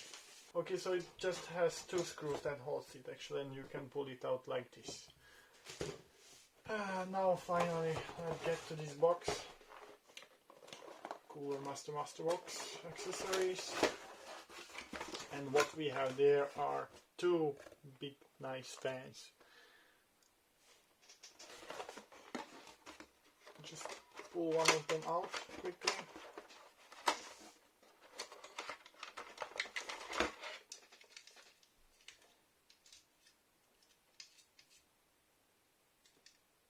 Cycle flow 120.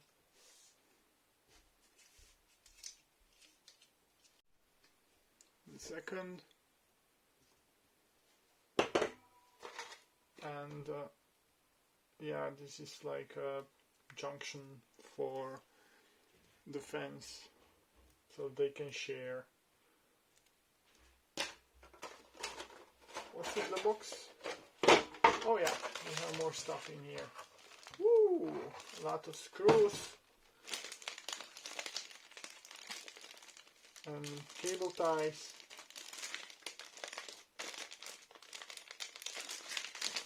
And yeah, this is the razor cable. I'm not going to leave it though, because I'm going to mount my graphic card horizontally. We also have the front panel cables.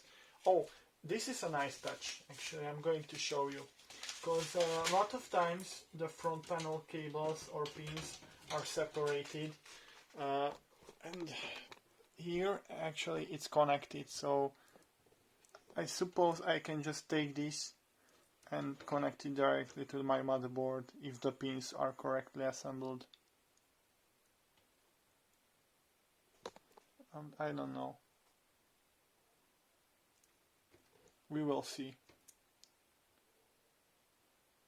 Actually, on first look it seems they are correct, but maybe they can be just rearranged.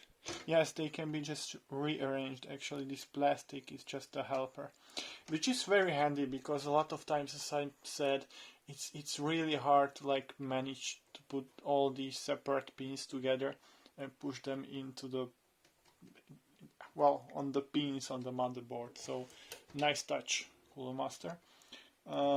This is what is this? A connector for, oh yeah, for the audio. This is the USB 3 front jack. Yes, USB 3 3.2. I think I'm going to mount the PSU first, and then the rest of the stuff. Let's see, I might do it this way, yeah. Okay, so now the PSU, we can access the PSU from the back, I suppose, and here is some kind of cable ties, and this is like, you cannot see it, but actually there is a routed power cable which goes all around here at the top to the back. We grab the PSU, then we have to mount it somehow, but how? That's the question. Alright, visitors, so I have consulted YouTube, well, not YouTube, but the internet and the product page of this Masterbox case in order to figure out how to mount the PSU. And actually there are two positions. There is the top position and bottom position, and actually if you mount the PSU at the top position, then you won't have enough clearance for the mounting of one of the fans, and if you put it in the lower position, then you will not have enough clearance for a GPU that is longer than 240 millimeters. Right now I don't have a GPU that's longer than that, but in the future I'm going to have, and I don't want to redo the configuration again. So actually I'm going to mount the PSU in the top position, and we can pull down the top as well.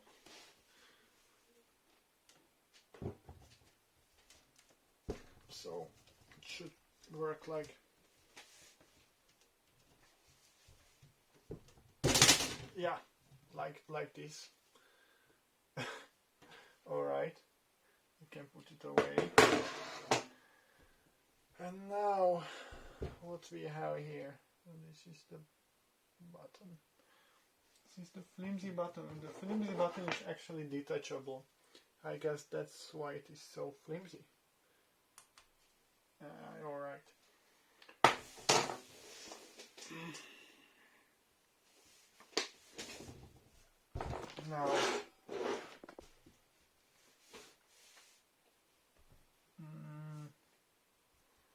Here we can unmount this top bar as well, so we have easier access. This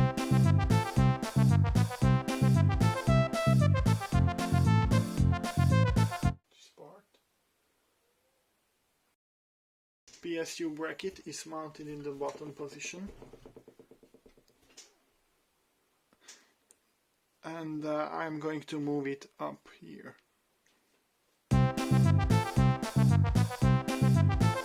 Now when the case is unscrewed, I can just move it up a bit, like so. Nice. And the case is actually going to go in there anyway, so I'm going to mount one of the fans over here somewhere. So this is the front, so we can mount it to the back, because this position over here is going to be occupied by the PSU. Alright, so I pulled this out and now I'm going to mount the PSU here.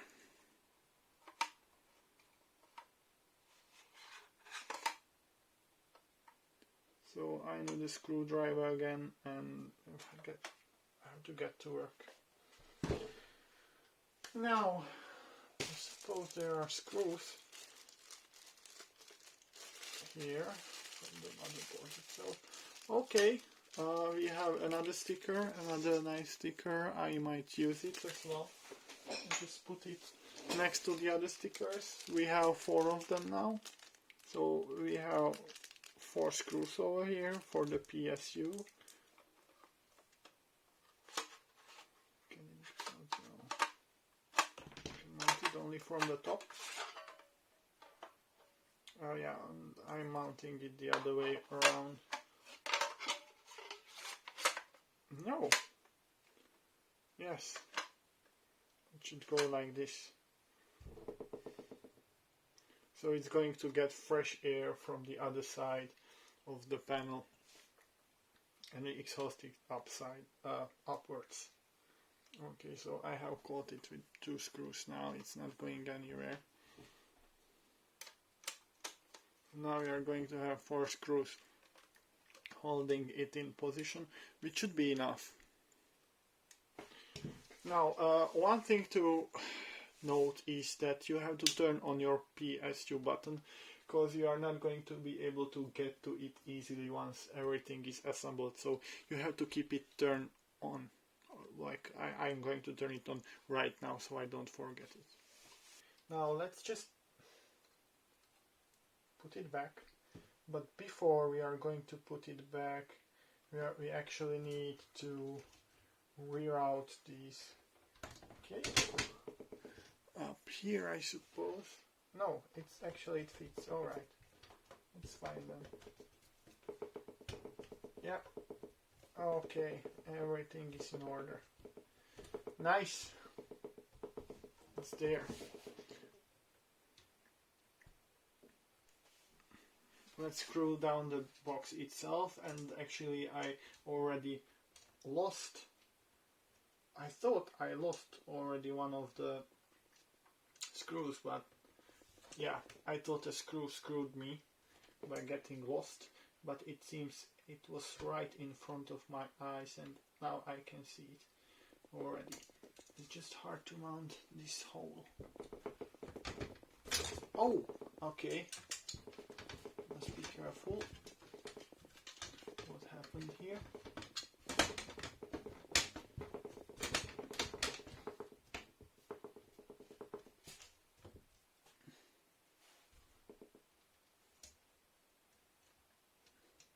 It's really hard to get there.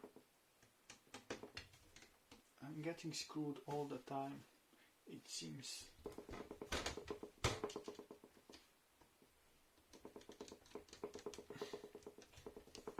Yeah, it seems to be well in position, so I'll just leave it like that. It's time to mount the motherboard itself with the heatsink. I did a little bit of cable management regarding the RGB cables. As you can see, I stuck them away. It does not look nice from over here, but it's not going to be visible, and from the top it's absolutely alright and beautiful. So I need to put it in these little stands over here. I'm not sure if you can see it well, but there are actually little stands over here, and I'm going to put the motherboard down there, if I can fit it there, of course. Now that's a bit of a challenge. I think I should have mounted the motherboards first before the PSU was mounted. No, okay, I can fit it there somehow. Now it must go on those little places.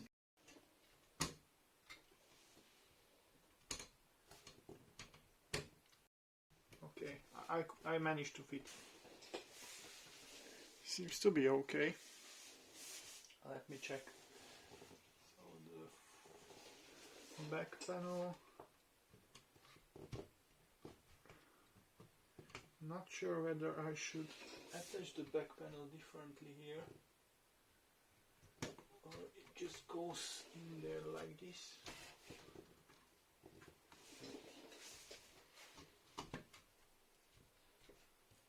I'm sure one of you guys could help me with it. Right.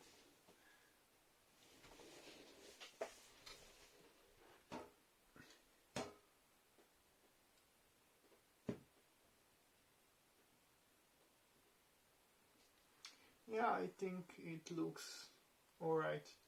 Let's see from the back side. I have to move closer. So this is the back side of the motherboard.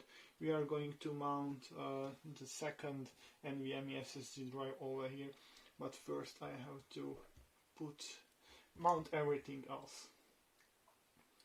So it's going to be attached like this, and I have to make sure everything is lined up correctly and sitting on those little like legs, stands. I think so. The I/O shield looks a bit strange though, because does it look alright? I think it looks alright. Yeah, I think it should be like this. And let's mount it. And if I mount it, how I'm going to get to this connector? That's a good question. Now guys, I think I have to attach this CPU connector first, because otherwise I'm going to have a hard time attaching it, I'm sure. It's really hard to get there because the power cable is in the way now. So I think I'm going to pull out this once again. Attach the CPU connector over here. Yeah, nice secure click. That's the way I like it. Now I can put it back.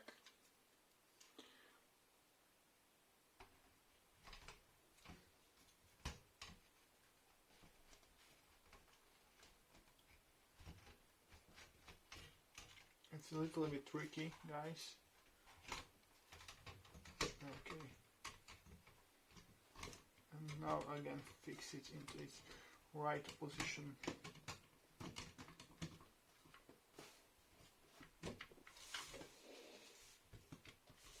Okay, now we are ready to mount it down with some screws, of course. Alright, I've got the correct screws now, so I can screw them in. Let's do it, guys.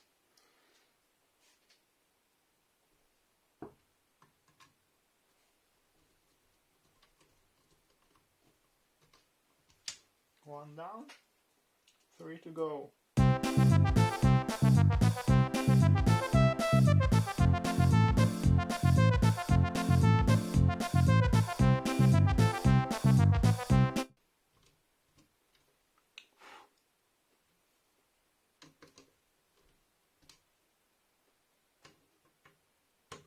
Must be secured well, because it has to hold a lot of weight. And if I'm going to buy a huge powerful graphic card, it's going to weigh a ton as well. So these 4 screws actually must hold a lot of weight. I know the graphic card is also connected to the case from the back, but I don't think that's, well, it's still a concern, I think, especially today's graphic cards, which are massive.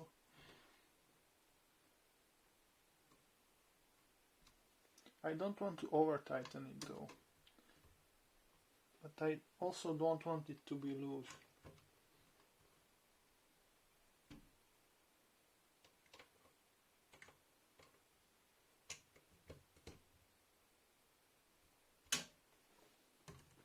I want it to be just right. It's in place. One more check, not too much force.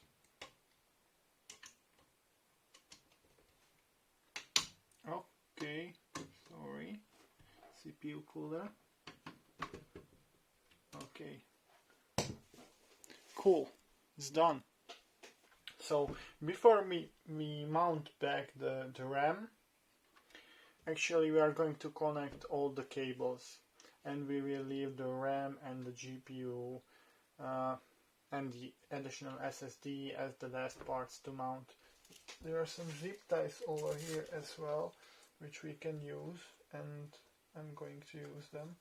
So I can route this CPU cable over here,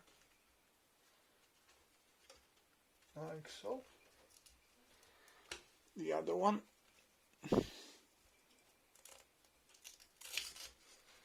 Okay.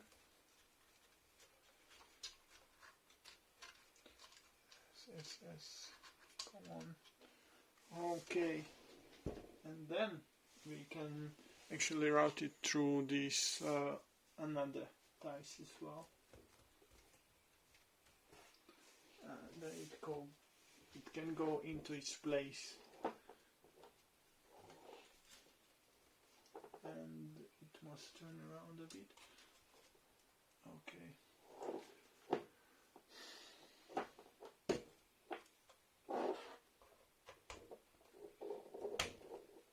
It's there.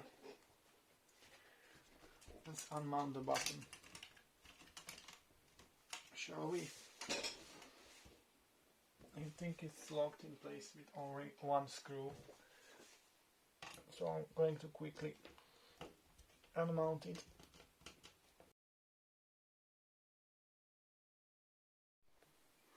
Now we can actually see and work better as the bottom is unmounted. So now I can finally conveniently, comfortably push the cables into their places. Okay. And this big cable should go actually here, so I'm going to connect the ATX connector to the motherboard. It's a pretty big one. Okay, so let's connect it.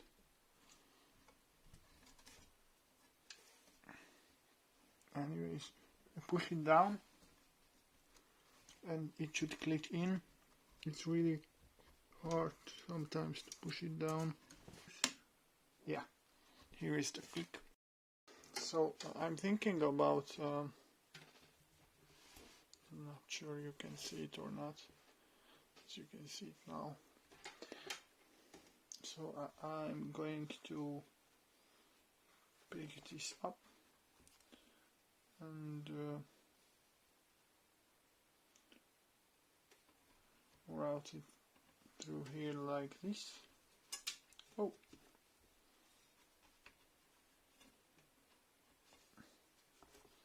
this.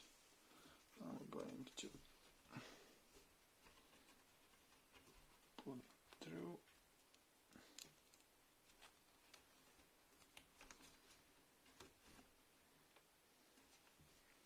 And this is the way it's going to be. It's not the nicest solution, but it works, I suppose. Right? Anyway, I'm going to also route these like 3 front panel cables. Again, this is like HD audio. Now this is like the power and the reset switch and the HDD indicator, and this is the USB, the front panel USB. I'm going to put them through the same cable tie. And actually another one as well.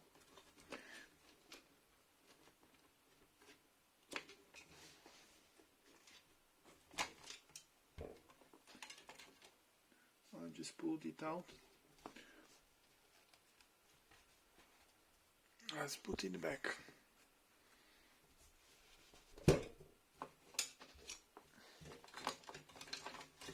It's going to come through like this.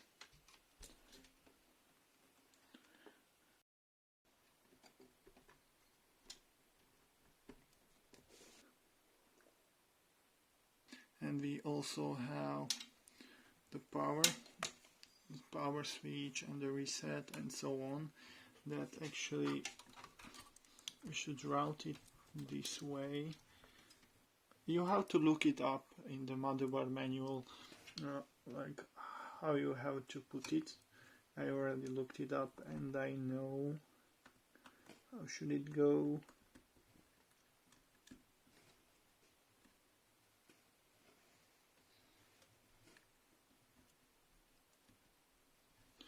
So this is attached, and then we have the HD audio. And the HD audio is going actually up here, and it has one blank pin. See? So it's easy to connect. Let's connect it. And push it there. Okay, now it's in place. And we have a cable mess over here. A cable mess. Let's try to use the cable ties. And then I just tighten it a little bit, right? So every connector still feels comfortable though. Yeah. If it was like this, it's alright. And then we have this keyboard tile on this side as well. We can utilize it pretty much the same way. So I have to grab all the cables that I want to go there.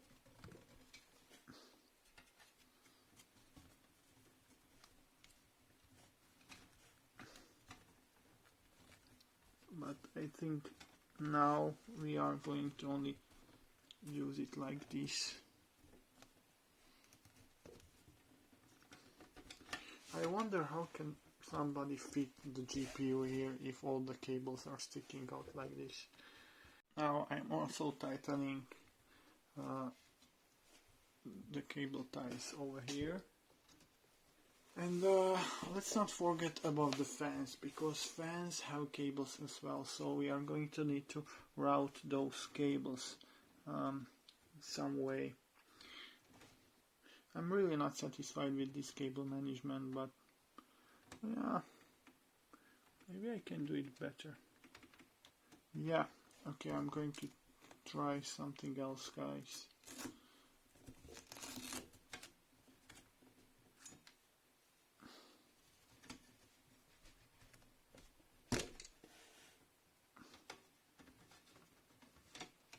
Let's refactor this a little bit.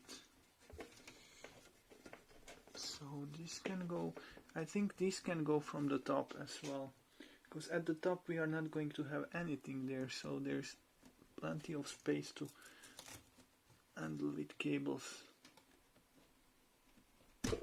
Oh my. Okay, let's see. Let's see what we can do.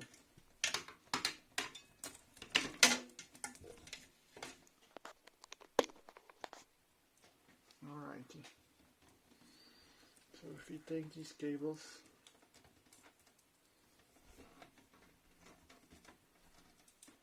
and we go up this way instead of down,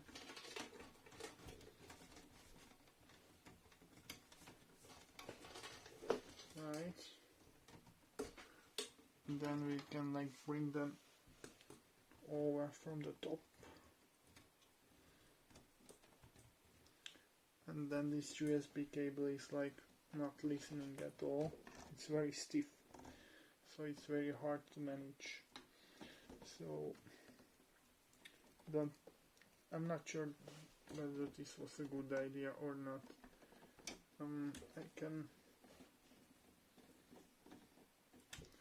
the USB cable must come down this way, although the audio cable could go from the top. It could it? Not. It could.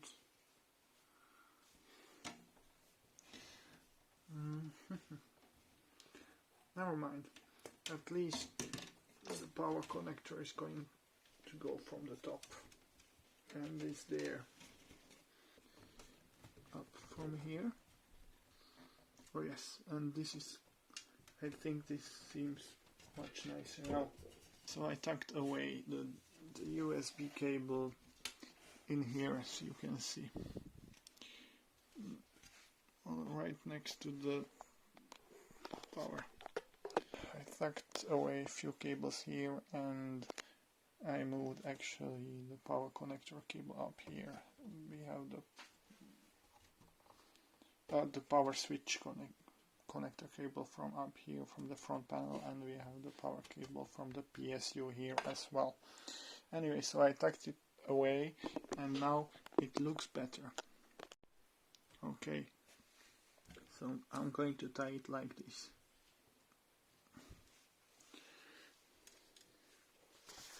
I'm also trying to like manage these cable ties over here. So this one is sticking down. It should go through the hole, and then just, yeah, cables managed. I'm moving this to the side, and we are going to mount some fans now. So I decided to use both of the fans, and actually I'm going to show you how it works. So you see these black dimples, like rubber dimple with a hole in them, and you just push the fan in it. So this is the front side, so we need to push the panel at the back, because you cannot use the one in the front because of the PSU. So I'm going to grab one of the fans and just see this, like, and I'm going to, well, put it in.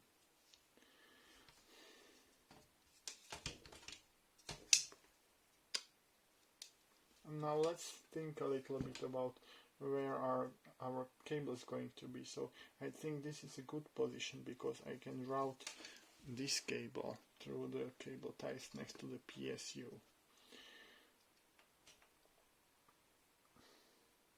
Now you need to push it in, and you just push it in, and it's going to be there, and it's already there, it's already fixed nicely. So that's about it. This is a shame. It's not good. Not good. And I cannot use the fan over here either, because the PSU cable is there. There is one more option, guys. We can put the fan at the bottom, and as you can see, there is like an arrow which is showing which way the air current is going to go. So I must modify this vent, and we are going to use it at the bottom to pull in air. So I have to put this metal shroud to the other side.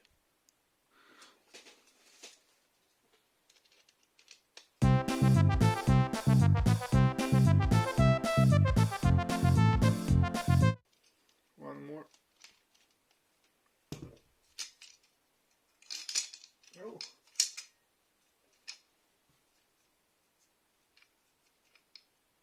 Okay. Now we can maybe switch these. Oh yeah, we can just switch them like this.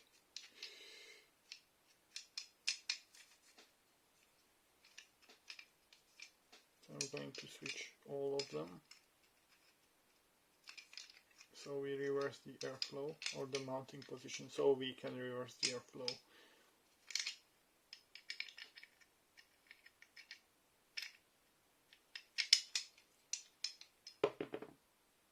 Oh. Now, just confirm where is the arrow. Oh yeah, it's showing upwards now. And here is going to be the metal shroud. It's a delicate procedure. Okay. Now we are done with this. Now we can take the bottom panel. Let's remove this for a moment. This filter, dust filter, and we need to put in those like metal dimples, and then we can mount the fan from the top just by pushing it into position. So we are going to have like one fan at the bottom, just like this. I'm not sure how well it's going to work out when I'm going to have a long GPU. I think maybe a low profile fan it's going to work. Yeah, actually you put it like this from the bottom, you will see.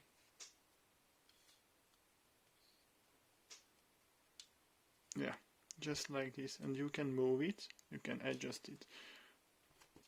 Okay. Now, let's see whether it fits or not. Yeah, I'm going to move these to the side, just like this.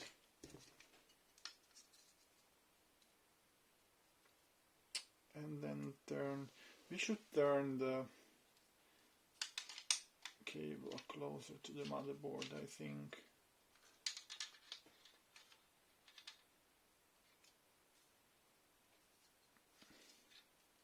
Let me hold it actually from the other side, so it does not run out from its position. Oh yeah, it went through. It went through. It's here, like this.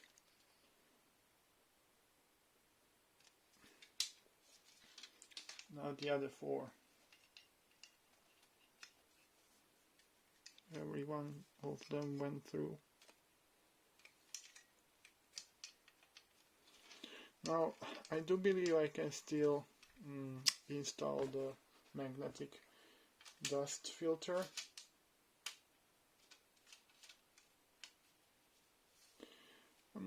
Yeah, somehow it's not perfect, but it does not fall off. See,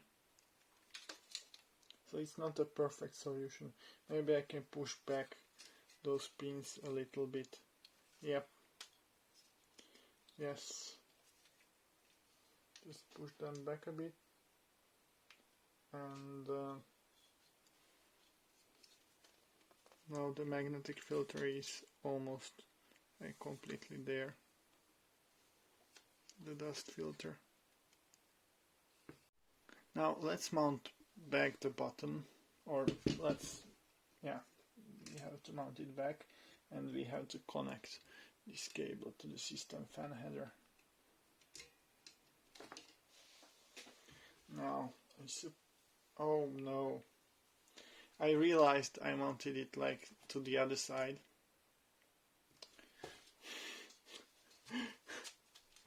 Okay, that's funny.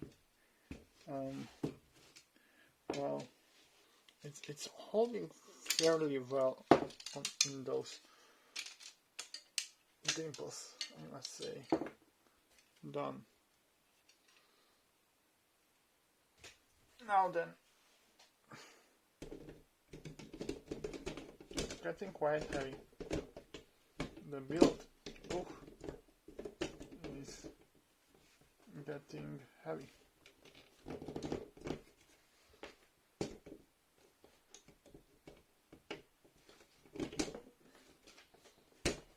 Okay. Okay.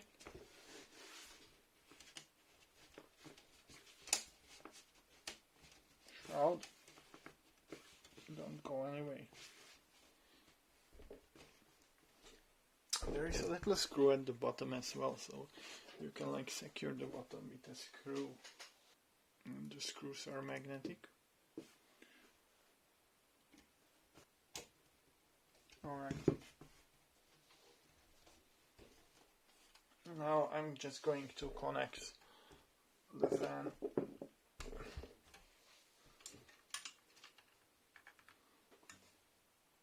The system fan header, which is actually over here, the black. It has 4 pins, and there are 4 pins over there, so it should be quite straightforward. And it also has a little metallic piece that should fit into one each other, and it fits.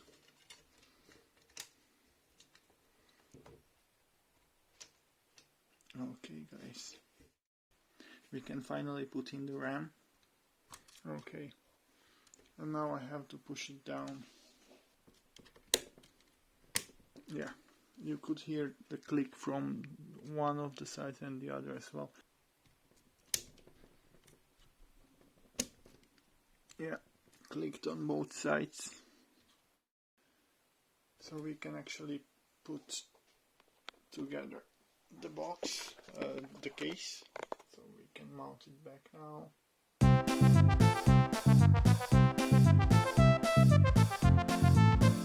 It should be like this, of course.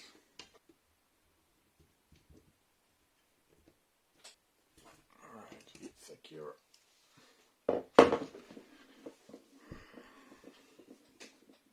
Now we can put back the top. It should go back nicely.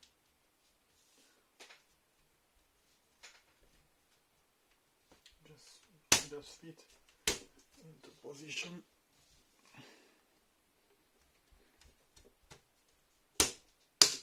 Yes, and we can also secure it with a screw, which I'm going to do. Fortunately there was no screw, but I'm going to put one over there at the back. Okay, secured. Well guys, so we still have the side panel there, here, which was actually originally somewhere here, and you could like have it here for more structural integrity. Yeah, and you could also like mount a fan up here, but I'm not going to do that. I don't need that right now, and I would like to keep my nice glass panel from the side without this. So we can now mount back the front of the case. It's cooler as the front.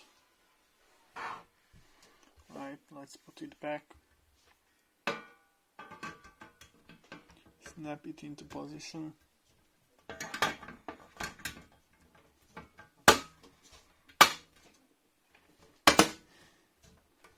Okay. What's left is our last part. Actually, we finally come to it. So we are going to mount the second HDD, not HDD, SSD of course, NVMe SSD. It's XPG. I think this is ADATA. Not sure now. Anyways, it's good, so that's why I bought it. I did a bit of research and it looked good. Let me just unpack it for you guys. Okay. It also has like a nice top heat spreader, I guess, and we can use it. And yeah, it's ADATA, see?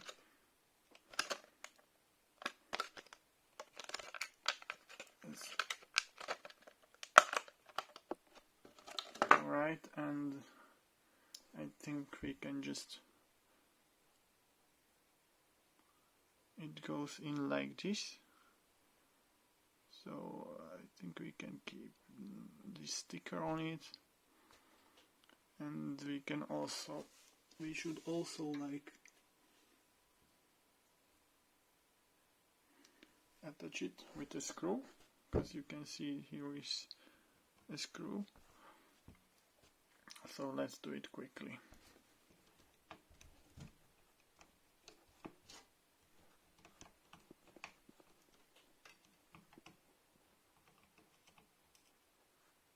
It's a tiny screw.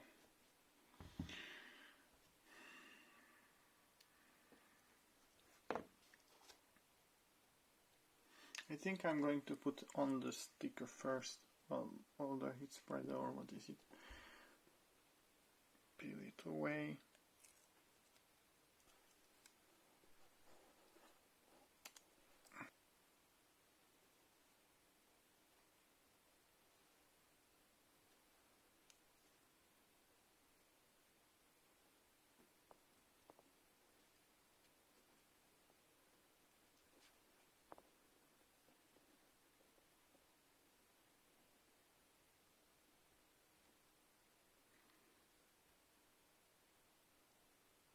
Yeah, looks good to me.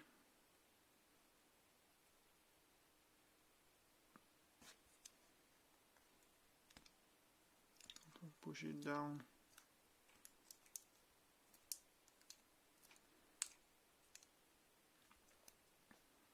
Alright. It's on it. This is Gen 3 and not Gen 4, but it's 1 terabyte as well. So let's just push it there, and now I only need to screw it back. Okay guys, so now you can mount the side panel, and it goes like this.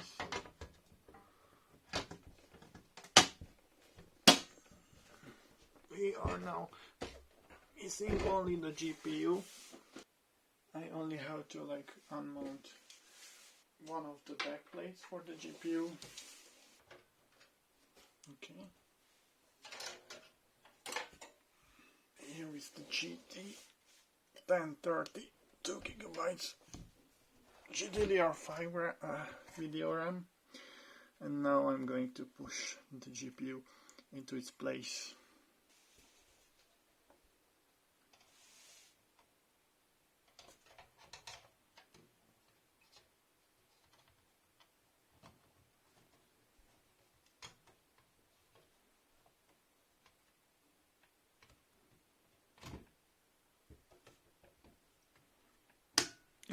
Now it clicked.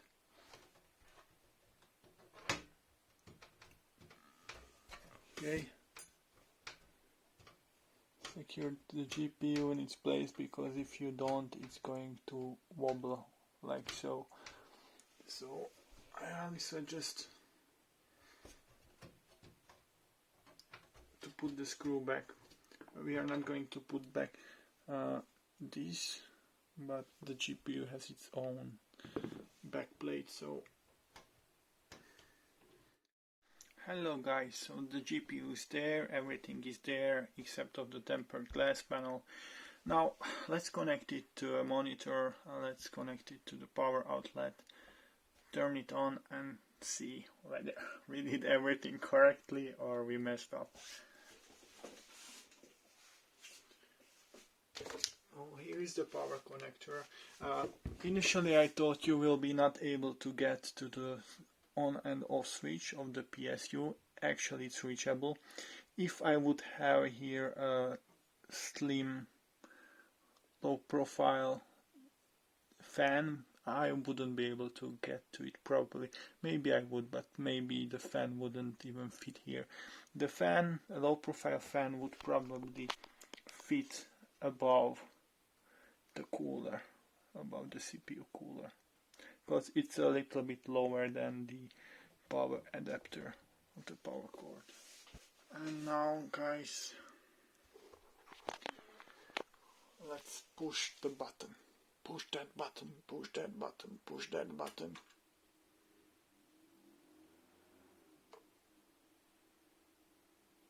Whoa! Oh yeah guys, oh yeah. Oh yeah, it seems to be working. Oh yes. The lights are still working. The GPU. And the GPU is working because we've got video output. And yes, the fan is pulling air and pushing it up.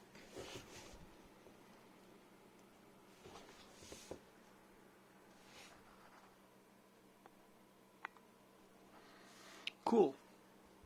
Yeah, seems it works. Alright guys, one more thing, one last thing I would like to tell you. It's very important. So let's get into BIOS. Let's restart it. That's how it looks like from the top. We are missing the fans, as you can see. Anyways, let's restart it.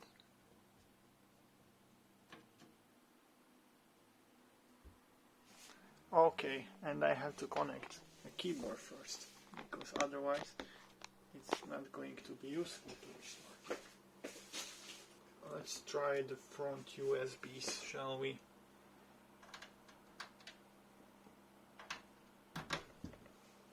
Okay, the front USB seems to be working because my keyboard has been lit up.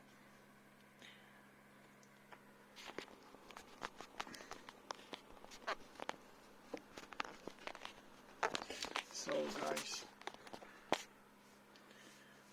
again, restart. Push the del key, push the del key.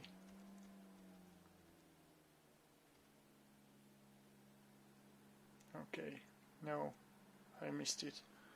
Alright, once again.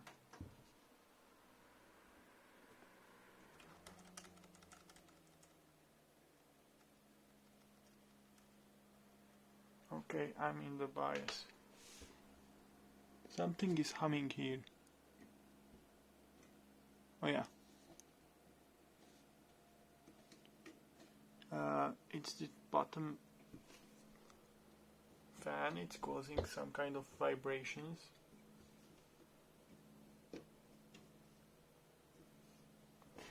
I don't know why, but I can hear it.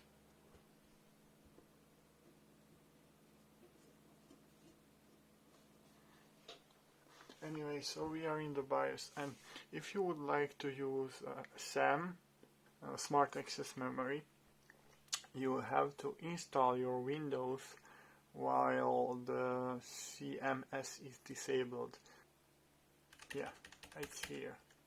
Okay, in the boot menu, go to the CMS support and disable it.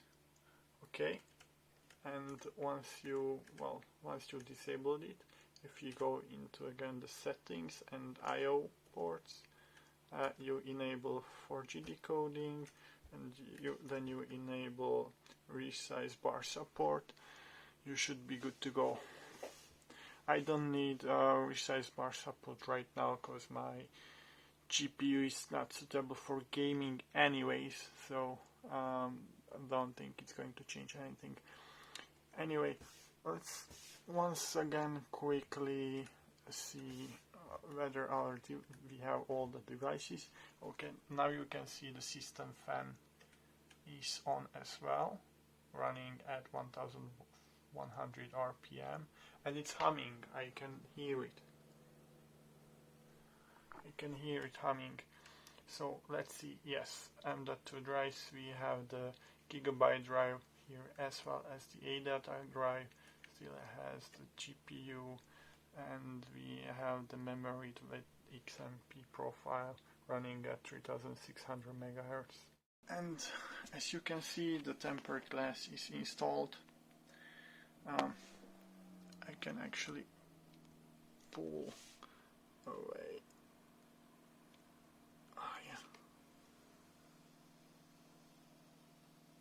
Yes, that's it, guys. The final touch.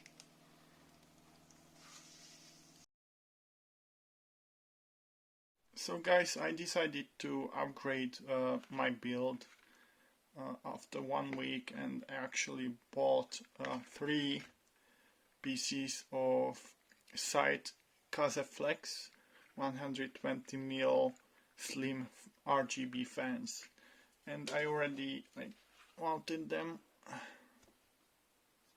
here.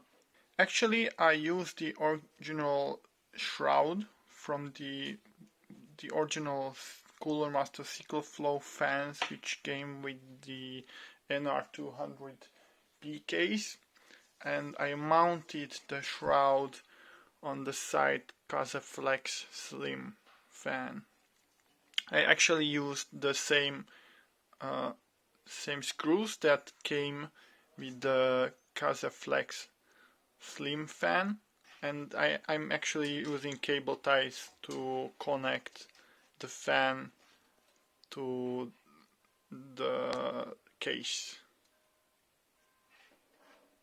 Okay, so in order to minimize the gap between the fan and the top part of the case, I used some tools, as you can see. So I caught the end of the cable tie that I used to mount the fan to the top part of the case, and then I push down on this bit, right? And this way, yeah, it's a bit slippery, but I was able to tighten the fan quite well, so the gap is actually minimal. As you can see, there is hardly any gap. As you can see, I still need to connect the cables. There are a lot of cables hanging now from these fans, so yeah, it's going to be a bit of a pain, but when I'm finished, I think it will be an improvement to the airflow and to the visual light of my case, the visual presentation, RGB lights.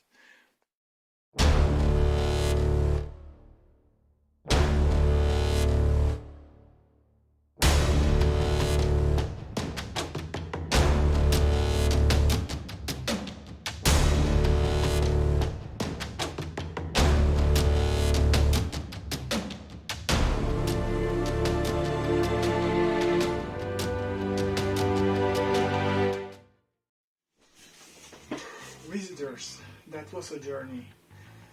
Thanks for sticking here with me while I was building my new PC. It took a while actually, you might not realize it, but I'm not doing this often, and I'm saying after 10 years this was my first build after 10 years. I was using laptops in between. Anyways, thanks for watching, and let's see you next time.